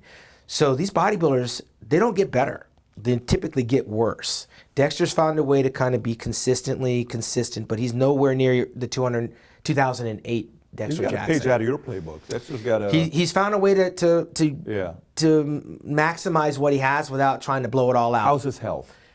That's a question for Dexter because I wouldn't know. I imagine. What I mean by that is, did a Chad get a hold of him or no? He's always worked with like Charles Glass. Okay. He's had various George Farah. He's worked with people that I think are respectable because Charles isn't a guru. He's a coach. He's a trainer. He's a legend. Yeah. Chad is a guru that doesn't have the medical background, and I don't have the respect for him. His wife was a 4-time Ms. Olympia that he dried out nicely. She was the game changer on the female side of things because he dried her out. Ronnie Coleman didn't win the Olympia because he got big. Ronnie Coleman dried out through whatever protocols Chad put him on. You saw him in '98. He was never that dry in his whole career. That's why he leapfrogged over everyone. And then everyone wanted to jump onto that bandwagon. And he got some people, but me and Kevin Levrone stayed true to our own independence, and we did our own thing. Yeah, I'm curious to know what direction, because the judging dictates what they get points for. That's all I'm saying. Yes, it does. I think the judging dictates what direction the talent's going to do. When you say we don't have a pool of genetics like we did, obviously the genetics are there. The level of inspiration to want to get a guy like that to want to come out and compete may not be there, because they may take a different route. So I don't know. I don't know what's going to happen. I don't know what they do with the judging side. The only thing I'm thinking when I'm looking at these names here, is there a way to prevent more of these things happening? Because this is a black eye for the brand. That's not something that you can prevent, because no one is in there with these guys except themselves. And only they know their limitations. Maybe they don't know their limitations, but these guys are dying of diuretics, they're dying of overuse of growth hormone and insulin combined, and also doing recreational drugs. Yeah. We're going to have that. Just like rock and roll, you have people, when Prince died, whoever saw that coming? What are some of the common, for the person that doesn't follow this stuff, that hasn't read the Steroids Bible, version 1, 2, 3, 4, or Ageless Man, or any of this stuff, right? Never read one of them. You've never read one of them? None of them. So you're not the guy that studied side effects of I steroids? can't tell you what a Dianabol will do versus Anavar. So you never did the research before you started taking them? I pretty much through trial and error learned what was good for Shawn Ray. And you're healthy. Yes. And you're healthy. And I couldn't tell you how many calories are in a potato. I couldn't tell you how many grams of food I eat. I never measured anything. I don't know how big my arms are. I couldn't care less how big my waist is. The only reason I knew my weight was because typically there's a scale on the day of the show. But I didn't monitor my progress on the scale. Like Ronnie said, he said something like he didn't have mirrors. The mirror was my best friend. I consider myself an artist. So I needed that mirror. I wasn't going to go in there and out-muscle Dorian Yates. I needed to make sure that I was hitting my poses right. Yeah. I took a page out of Labrada. I took a page out of Muhammad McAway. I took a page out of Chris Dickerson and Bob Paris. I was a physique artist. I never considered myself to be a bodybuilder because I wasn't building to get big. And nor was I using anabolics to get big. I mean, I was training twice a day, 2 and 3 hours at a time, eat, sleeping, and training. I knew exactly what they did, and I studied up on them, but I couldn't give you my protocol and say, here, try this. I would never give advice to someone to take something. You're not going to find me talking about direction on how to use anabolics with anybody because I just don't have the wealth of knowledge, let alone on the nutrition side. I was not a guy that was scientific. Like Dorian said, he wrote all this stuff down, and Ronnie, they wrote his stuff down. This is genetics and talent. I can't explain it. It's like, I know for a fact Shaquille O'Neal is probably the crappiest free throw shooter in the history of the game. But you know he probably shot 1 million free throws in practice. He just couldn't get it down, right? Whereas we could see, you could always bank on somebody like Steph Curry to hit that free throw to win the game. He could do it with his eyes closed, Kobe too. For me, I just go into the gym, I lift weights, and stuff happens. Let me ask you, how close were you to Craig Titus? I was always curious in how he was as an individual. Yeah, I think I showed him where to buy his house. I was there with him when he met his wife, Kelly, in Michigan. And he had good intentions at times, but you can't get out of your own way when you have an ego that big. I mean, we butted heads because just with the athletes rep thing, I was trying to get some changes he wanted to do. He always had the brighter, bigger idea, so he had an alpha male personality. He was a hothead. I never saw him get in a fight. Of course, he called me out a couple of times, wanted to fight me.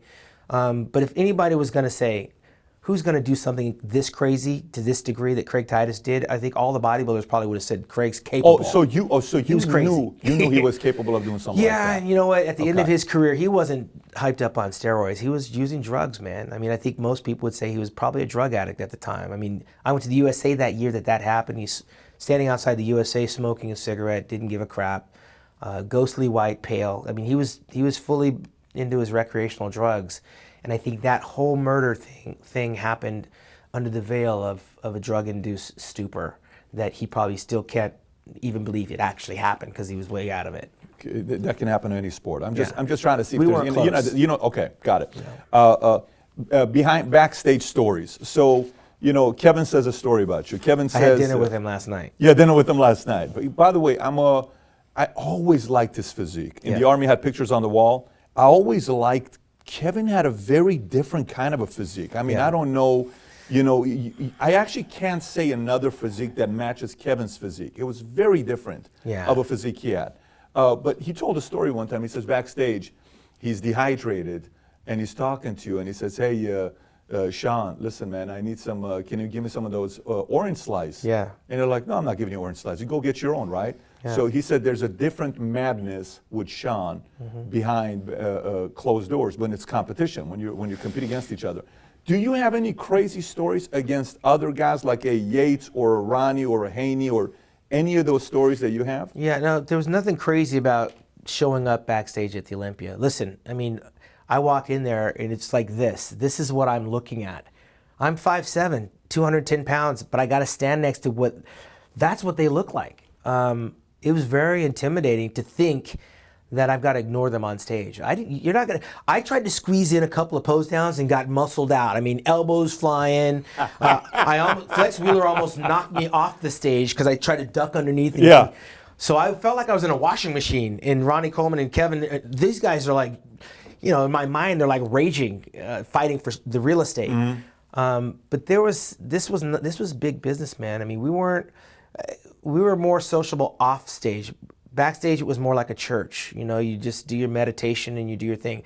I didn't have to meditate. I got there. I was full of energy. This is what I train for. It's what I live for. It's like game day for me. I never felt near death. I didn't cramp up. I only had one cramp in my life in a bodybuilding show in '92 in Helsinki, Finland. I tried to dry out because it's a transatlantic flight. And I tried to dry out, and I just dried out a little bit too much. I cramped up in my hamstring very briefly. But I never felt, one, that I didn't have a shot at winning, and two, that this is a miserable experience. Never felt. I always thought that on any given day I could be Mr. Olympia, which is what got me out of bed. I never showed up at the Olympia except for the one time when I came in heavy in '98.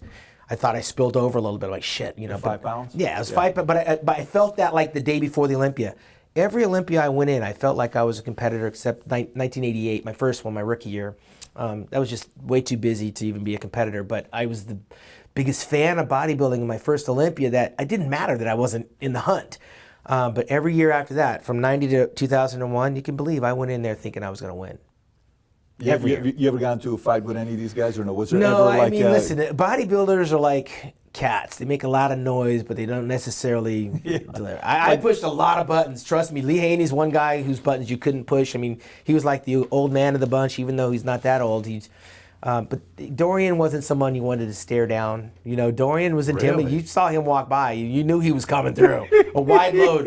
I almost got in a beef with one of his trainers at the time backstage in '96 with Weinberger, but it's because Weinberger was in a room helping Mr. Olympia warm up, and we were all out to fend for ourselves. But I never had any issues on game day. Interesting. Yeah. Dorian seems like the stoic guy that doesn't say a lot, and his look is just going to make you think. Yeah, and you know what? As much as people want to pit us against each other, I never knew Dorian until we were done. And when we were done, like he retired in '97. My last Olympia, I guest posed for him in 2001, but we actually guest posed together in 1988. So I saw him coming. He arrived 3 years later, but I saw him coming up, and he was a beast. But I didn't want to know Dorian because he was the enemy. Like, you don't want to be friends with these guys. So by the time it was all said and done, I realized he's pretty cerebral. He's mellowed out. He turned the corner from partying. And, you know, he's a guy that I would look forward to having dinner with when going over to England. I would seek him out. But as a bodybuilder, during my bodybuilding years, we couldn't have been more different. Yeah, I enjoyed the conversations with him. He thinks very different. Couple pictures here, Shawn. So this is you, which, by the way, this is a sick picture you got here. This is another one of those pictures that just doesn't make sense. When you see this today, what do you think about? Well, that was my last year of competition. I mean, I went out kind of the way I came in. A lot of people in '87 thought I was the heir apparent, that I would win the Mr. Olympia, and I actually believed I would too. I didn't know I would spend the rest of my life trying to pursue that, and going out of the game, leaving them wanting more was probably the best move for me rather than try to come back like Kevin and Flex. So that's a nice full look. It's probably 10 days out from the Mr. Olympia, and I'm satisfied with that. That's a pretty sick picture. This one here, this is another one of those where you and Flex have one similar like this. You know which one I'm talking about with Flex? Yeah. Is it the same photographer No, or no? he had Gary Phillips. This is Per Bernal. This is actually backstage, walking off the Olympia stage to stand in front of his white drop cloth backstage. This competition, I got fourth. This is my last Mr. Olympia appearance, and I couldn't be more proud of the photography that Per Bernal did because it brought out everything. as a fan that I would want to see on my physique. So this is last year and you placed fourth here. 2001. Interesting. Do you see all your flaws or no? Like, I do. I see my flaws from the standpoint that, look, I only have so much to work with. I'm 5'7". If I was 5'7", 230 pounds, you wouldn't see the detail. I was an artist, That's so the sick thing right there. This where my facial expression reminds me of a young Yul Brynner, and I always like Yul Brynner as an actor. But the face is just as much as important as the body. Not to mention, I knew that the midsection is the focal point of everything. Face is just as important as Absolutely. the body. You mean the chiseled jaws and all that? The look, period, the presence, depending on what pose you're hitting, whether you're smiling or you're not. This style of pose wouldn't look right if I was smiling. And Bob Paris perfected this pose. I stole it from him way back when. I got my own little thing to it. John Brown has one similar. But hitting this pose, there's more that's going on than me just trying to show my small midsection. I'm showing the serratus on the side. I'm trying to flex my tricep a little bit. I'm pushing my hand up against my hamstring. It's very uncomfortable. I'm on dirt, right? Where is this taking? That's behind my house in Chino Hills. Okay. But when I hit a pose, it had purpose, and it started with the facial expression. What's your waist here? What's your waistline here? I have no idea. Okay, you didn't measure yourself, so you wouldn't know. But this was, again, about 10 days out. What do you think about when you see this? This was the shot that I had. I think this is the 93 Olympia, if I'm not mistaken, where Flex Wheeler got second place, and I was third place. The first time I beat Labrada. My front double bicep at that time was probably my worst pose. So I'm proud of where my front double bicep evolved into. I didn't like looking at that front double bicep in 93. I wasn't hitting it right. But putting Labrada in my rear view, I was done. I mean, I knew how good Flex was. I was upset that Flex was smoother from the back and the hamstrings. But that's Flex's pose. That's the pose you want to make a trophy out of. When I see the front double bicep trophy, I think of Flex Wheeler. But taking Labrada out was the crowning moment for me. That's pretty sick because it's the one guy that's like, can I take this guy and he out? was one of my idols, man. I love Lee. What do you think about here? This a lot is of cats history. here. Oh, dude, this is pretty sick. This is the 91, and I'm like, holy crap. So is this 91? Yes, that's the 91 Olympia. Vince Taylor beat me for the first time. And I predicted that he wouldn't beat me because he's like 10 years older than me. And they said, if Vince Taylor ever beats me, I'm retiring. So that gave him, that fired his ass up, right? But I got fifth place there in Orlando, Florida. But to be on there with Lee Haney and Albert Beckles, forget everybody else. Albert Beckles was second place in 1985 when I won the Junior World Championships over in Australia, and he was the guest poser. He got second place to Lee Haney in 1985. So those two guys standing there, and I'm on that stage, and then I got Robbie Robinson. That's a historic lineup for me. I wasn't ready in 91. I won the Arnold Classic, went on tour, kind of missed my peak. Ohio, right? Arnold Classic, Ohio? Yeah, but this was Orlando when Dorian Yates did his first Olympia. Got it. Got it. So Lots now, of memories there. So this right here, the big guys, when the game changed a little bit. I never thought of Marcus Rule. I thought it was an ugly slabs of muscle that just didn't flow properly and looked very drug-induced. Paul Dillette, I never really considered a threat of mine. He was big and freaky like the Incredible Hulk. His back was incredibly weak. His skin was incredibly thick. But the silhouette and the size and the girth, you could not take that away. I was there when he won the North America to turn pro. But I thought, this is a physique that's so incomplete that if it ever beats me, I got work to do. And he actually did. In 1996, he got third place at the Ironman Championships.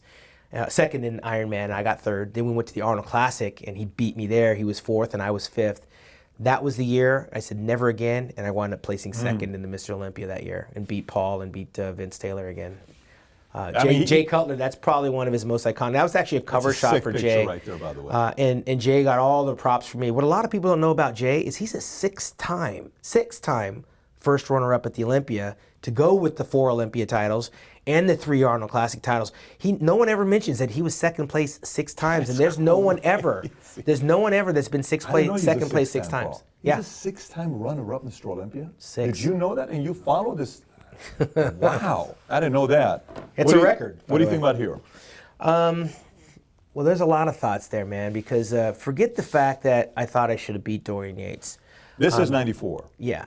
Forget the fact that I thought I should have beat Dorian Yates. I think that Dorian in 94 was just a little too sloppy. Listen, he was big. There's no question, you can't take that away. The color was running all off of his body. The bicep tear was very noticeable, but when he put his hands down, the obliques were hanging over the shorts. So for that matter, you got to go with the one with the fewest flaws. Forget it that I'm not trying to say I'm perfect, but I had fewer flaws on the day. And this is where the sport of bodybuilding could have turned the corner and gone a totally different direction, which would have favored me. But I pretty much knew by the time I got to the finals that the people that were judging that show were not going to change their opinion, but they could have done the right thing, and I thought they didn't that year. I didn't hold it personal against Dorian, I held it against the system. I'd be curious to know if those judges are still around. Okay, so let's talk about some of the stuff today. Okay, our buddy here from Iran. Yeah. What do you think about his physique? People's champ. It's not a favorite physique of mine. He doesn't have the Labrada-esque type shape. The calves are kind of light. The waist is not very tapered. He's got some good muscularity. The quads don't have the type of sweeps I like. But he's competing in a lineup where he can do very well. This is not one that's going to do very well in my era. Absolutely not. Top 10? Not in the top 10. Not in the top 10. Not in the top I can 10. name top 10 physiques that in my era that could beat Hadi, but he's right where he needs to be in this era. How about obviously we know Phil, but I'm more asking about our buddy here. Yeah, Big Ramy is just a promise that hasn't been kept. He reminds me a lot of Cedric McMillan on the day of the Olympia. Ramy has some properties that are really good. He just hasn't tried to sculpt it. Those quadriceps he should never, ever press. He's got to bring those quads down. If his quads were down, it would look more palatable because the arms are so big. He has potential right now to come into this year's Olympia and do some things. Do some things means first or second? He could do some things because of the people he's up against, including Brandon Curry. By the way, you think he can win it all? By the way, Brandon Curry beat him in his last Olympia. Brandon was 5th and he was 6th place. He wasn't in shape, but him in shape, Brandon Curry hadn't beaten him. So I'd like to see that rubber match to see which direction they go. What are your thoughts on El Somebody? I was always a fan of El Somebody as a physique. I didn't know him obviously personally, but as a physique, I thought it was interesting. Yeah, I wasn't a big fan of Nasser's physique. Here he beat Dorian. This is 97, I'm assuming. He beat Dorian not only from the front, but the back, and that's where Dorian's strength was, and he just beat him. I was 3rd in this competition.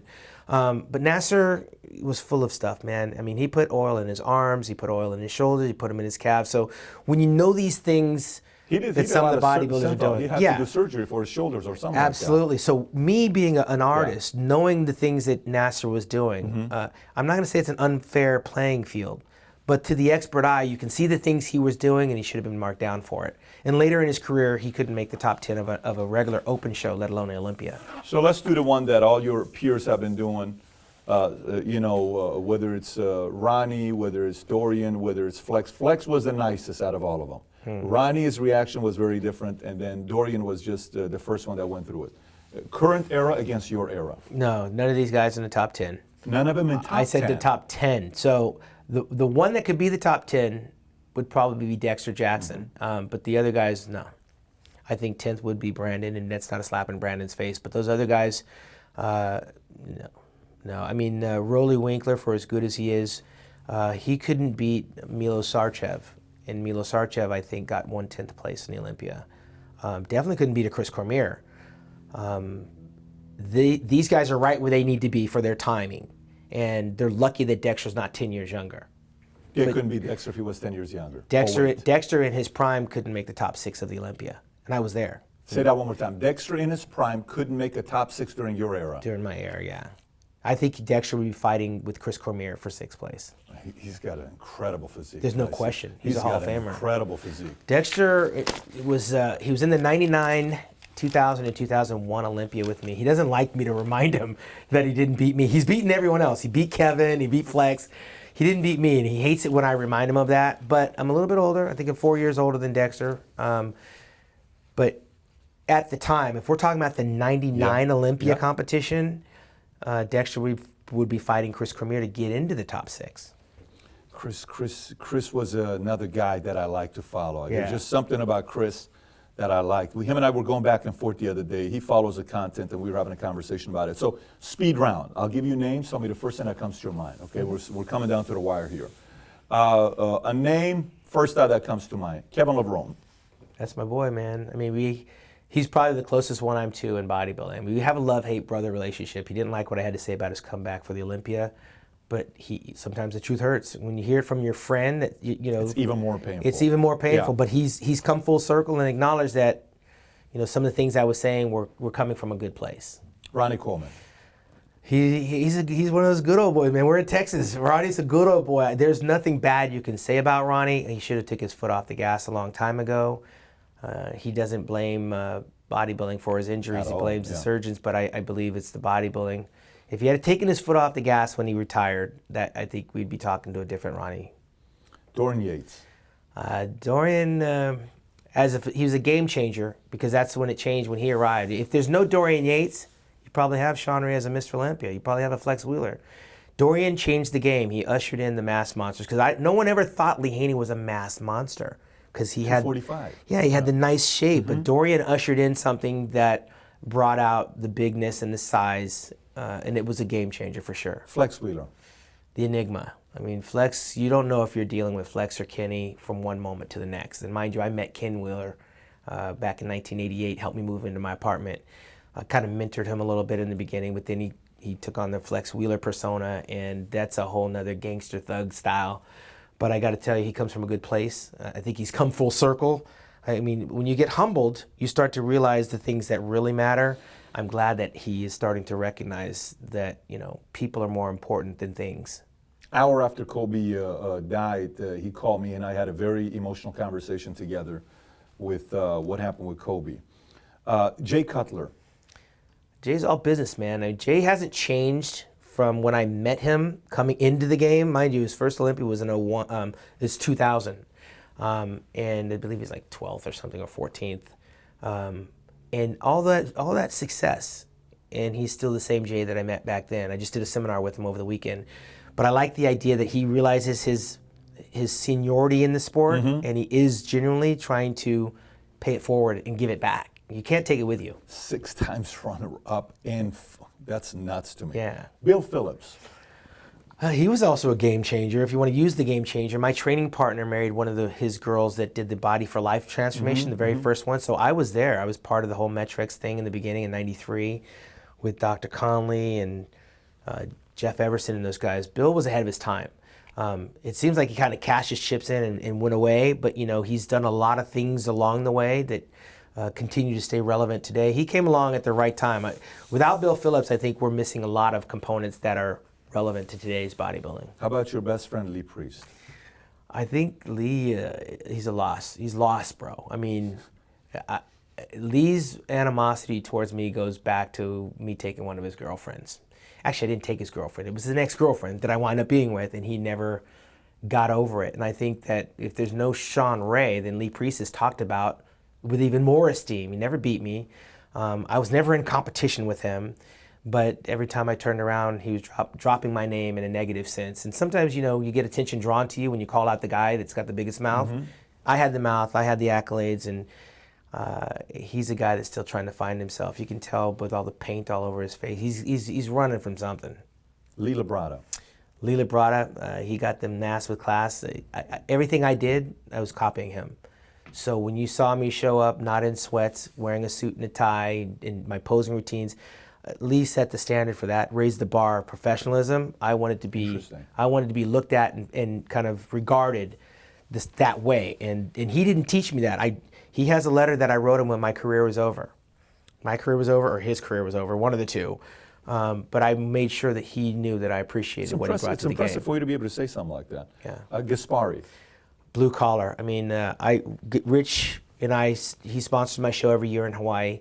I've never seen somebody do so much with so little. Rich was a big block of freaking butter when he first came on the scene. I remember witnessing him come up through the national championships, and I was very envious that he was training with Lee Haney as a training partner. I thought, what an advantage he had over everyone. When I won the Junior World Championships, my training partner at 20 years old said that I could beat Rich Gaspari. And Rich Gaspari, I think, got third in the Mr. Olympia Championships that year. And I said, no way. I mean, he came into our gym. He was doing a video. It was his very first training video. I remind Rich all the time that my training partner said I would beat you one day. And I did not. That's the one thing I didn't believe. And then in 1990. You did not believe. In Chicago, I didn't believe I could beat, because I mean, he was barely 22 years old getting third in the Olympia. And I thought it was just so far-fetched. And he was training with Lee Haney. And he went on to get 3 first runner-ups. And in 1990, I surpassed him. And it just another one of those milestones in my career that validated that I chose the right sport. Interesting. David Pecker. I don't really know Dave. I haven't had, we had dinner twice. I don't know him. I do know that he reminds me of Joe Weider. He resembles Joe Weider. I don't know if he has the same passion as Joe Weider in terms of what to do with this sport of bodybuilding, but he's hiring the right people at the right time to do the right things. So a lot of things you pointed on that haven't been happening, hearing them being verbalized could potentially turn into things that might materialize, because we're at a point where he's at least willing to listen to the people he brings it to his office. And if he's willing to listen and let people do what needs to be done, I think some of the things you were discussing earlier could potentially in the next 3 to 5 years get done, and we could be in a totally different space. It's good to hear. Robin Chang. Oh man, I remember Robin when he was carrying Flex Wheeler's gym bag. He was working for ESPN on American Muscle with Lou Zewick. That's how far back we go. Wow. I mean, we're going back to the early 90s when Robin came on the scene. And I got to tell you, he's very cerebral, caring, and he's thoughtful to the athletes. I think that Robin is a very diplomatic player in this sport, and he grew up in this sport. So if you want to know how things should be done, how people should be treated, I think Robin has a firm grasp on how those things run. Cool. Phil Heath. Man, I would have to say, because I was closer to Phil when he first turned pro than after, because I worked for a different magazine. I worked for Muscular Development. He worked for Muscle and Fitness. And so we've had this big chasm come between us. So he's somebody different now. But I got to say, he's self-made. I don't think anybody can take credit for what Phil's done. The word gift is appropriate, because when we saw him, we said, holy crap, this is not something that you can just develop. He's born with it. He's got a gift. I think he could do a little bit more with it than what he's done, but maybe he's doing with it what he wants. I mean, to whom much is given, much is expected. I come from the bodybuilding elk, like that Olympia is the holy grail. He's got 7 of them. He's got different ideas what each one of those mean to him. But I got to tell you, I think he's done the best with what he could with it. I'd like to see him do more in the landscape of bodybuilding as a figurehead. If the powers that be are not allowing him, that's a different story. But I'd love to have him be more relevant, because I think for the past year, he's been a little bit too invisible. And the best thing for bodybuilding right now is if Phil came back, takes his title, because I believe that that has his name on it. And if you're asking me to give him advice, Phil, go back to your first love, get that title, tie that record, and then go for number 9. He has a very small window at his age that he could actually wind up with 9. All he has to do is what he's always done. Fix the problem, that's the easy part. He doesn't have to go build up bigger arms or a bigger back. But when you sit on the sidelines for a year, you become civilized. It's like coming home from war and they call you back up to go back. It's not as easy as said than done, because getting under that weight, doing the things that you have to do, it takes a very disciplined mind. And I'm not sure he's not too civilized right now. He may be a little too civilized for that. He can't come back to fail. Like, he would have to know he's going to war. And going to war with these guys, Phil Heath is the shoo-in for me. I mean, there's nothing he needs to do other than just come in a little bit lighter. Ronnie Coleman did it in 2001 when he won the Arnold Classic Championship, before he almost died in 2001. Phil doesn't need to die to win number 8. Phil comes back, he would send shockwaves through all of these guys, because he has the tools. He doesn't have to rebuild anything. He got penalized for what they were going to be penalizing him. He knew what he was going to get penalized for. Now just fix it and come back and get your title. When's the last time you guys spoke, you and him? I talked to Phil over the new year, and I basically told him he needed to call Jim Mannion. He needed to call Jim Mannion. Yes. Got it. Okay. Last one. Arnold Schwarzenegger. Without Arnold, I don't think there's a lot of us. I mean, Arnold made this what it is. He put the lipstick on the sport, man. If you don't have those pictures of Arnold training at Gold's with Franco and marrying a Kennedy and doing the movies, and I mean, creating the Arnold Classic, what do you have? Without him, we don't have it. I mean, I certainly wouldn't be promoting the Shawn Ray Classic. When the Arnold Classic came out, I thought, one day I want the Shawn Ray Classic.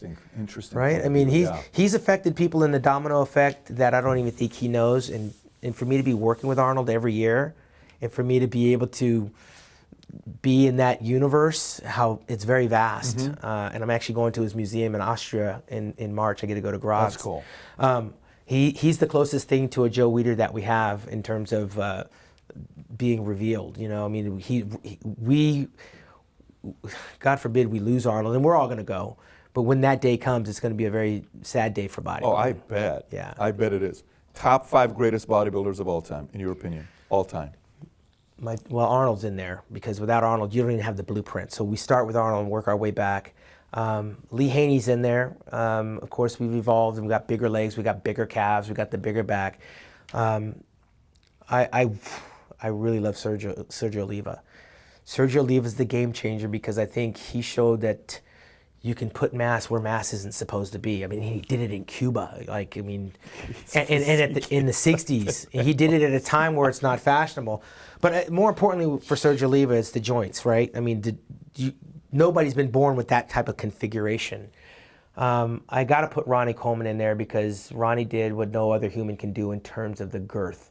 I never thought of Ronnie as a beautiful bodybuilder, and I've always thought a body has to have some beauty to it. Nothing pretty about Ronnie's physique, but there's nobody else that can duplicate that because of the amount of weights that he lifted. We're never going to see anybody lift that kind of weight. He was a power lifter. To look like Ronnie, you got to do what Ronnie's doing, and there's no one going to do what Ronnie did. So I found a little satisfaction in beating him in the early years because I can always brag about that. Yeah. I beat him. But of course, once he won it, it was a stranglehold. And even though he ended kind of poorly, it was gonna change because of the things he was doing.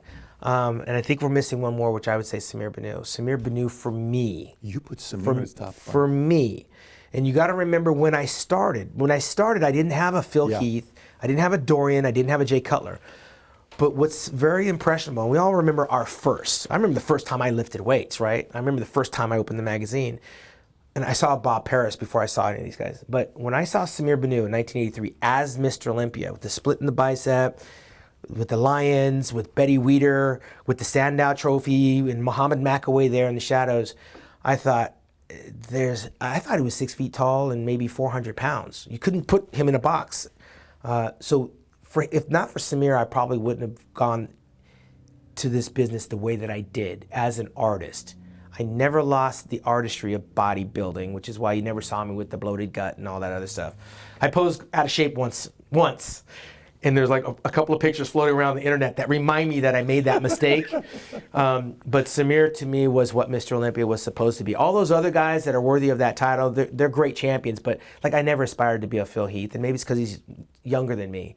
But with Samir being older and laying the footprints, that's what I kind of always kept in mind while I was training in the gym. It's very tough to have prior generations put somebody that's younger than them in the list. I don't, even in basketball and baseball, it's just a different kind of a way of doing it. It's almost like you have to go to another sport. I got to go to another sport of a younger player doing something that I've always wished that I could do, right? Like I always wanted to be like Mike Tyson, right? But in bodybuilding, you can't be that way. But Mike was just a beast and an animal. And that's how I approached the weights. And I took my battles out on my training partners the way that Mike did on his. So, Paul, is it fair to say this is the longest bodybuilding interview we've ever done? I don't know what, I've never done it this long. I want to say this, Kai, is this the longest we've ever done? We've touched a lot of topics. I certainly hope the IFBB's watching. I certainly hope the Olympia folks are watching. Obviously, the bodybuilding folks are watching because they come visit us here all the time. But there was and I also appreciate you being a class act for allowing me to push you and you pushing back and giving your points because I think that's how I get educated. Sure. For me, you've been in this thing for pretty much your entire life. It's not my part. I just appreciate the sport and I admire what many of you did with your physique and I want to give the exposure to the business because I like this business. So appreciate you for coming up. Appreciate your answers. Yeah. And hopefully I will see you in September at the Mr. Olympia so I can kind of see it from the business standpoint. Yeah, well, I want to leave you with this parting thing is that a lot of the bodybuilders think that the industry owes them something. I mean, everything I've gotten was from bodybuilding. And I think a lot of the guys before me can say the same thing, but you reap what you sow. Like, I'm not Mr. Olympia, but I'm still able to go out and get sponsors for the things that I'm involved in that have to do with bodybuilding, where the next generation of bodybuilders are going to come from. So, which enables me to do the Shawn Ray Classic, which enables me to send people to the Mr. Olympia to watch it, to send people out to my show in Hawaii to watch it. So representing companies like the watch company, like the clothing company, like the tanning company, it enables me to be able to give back and also feed my kids. So it becomes a business. You can't just rely on the prize money, right? You have to find your niche, and it's not through social media, it's through relationships.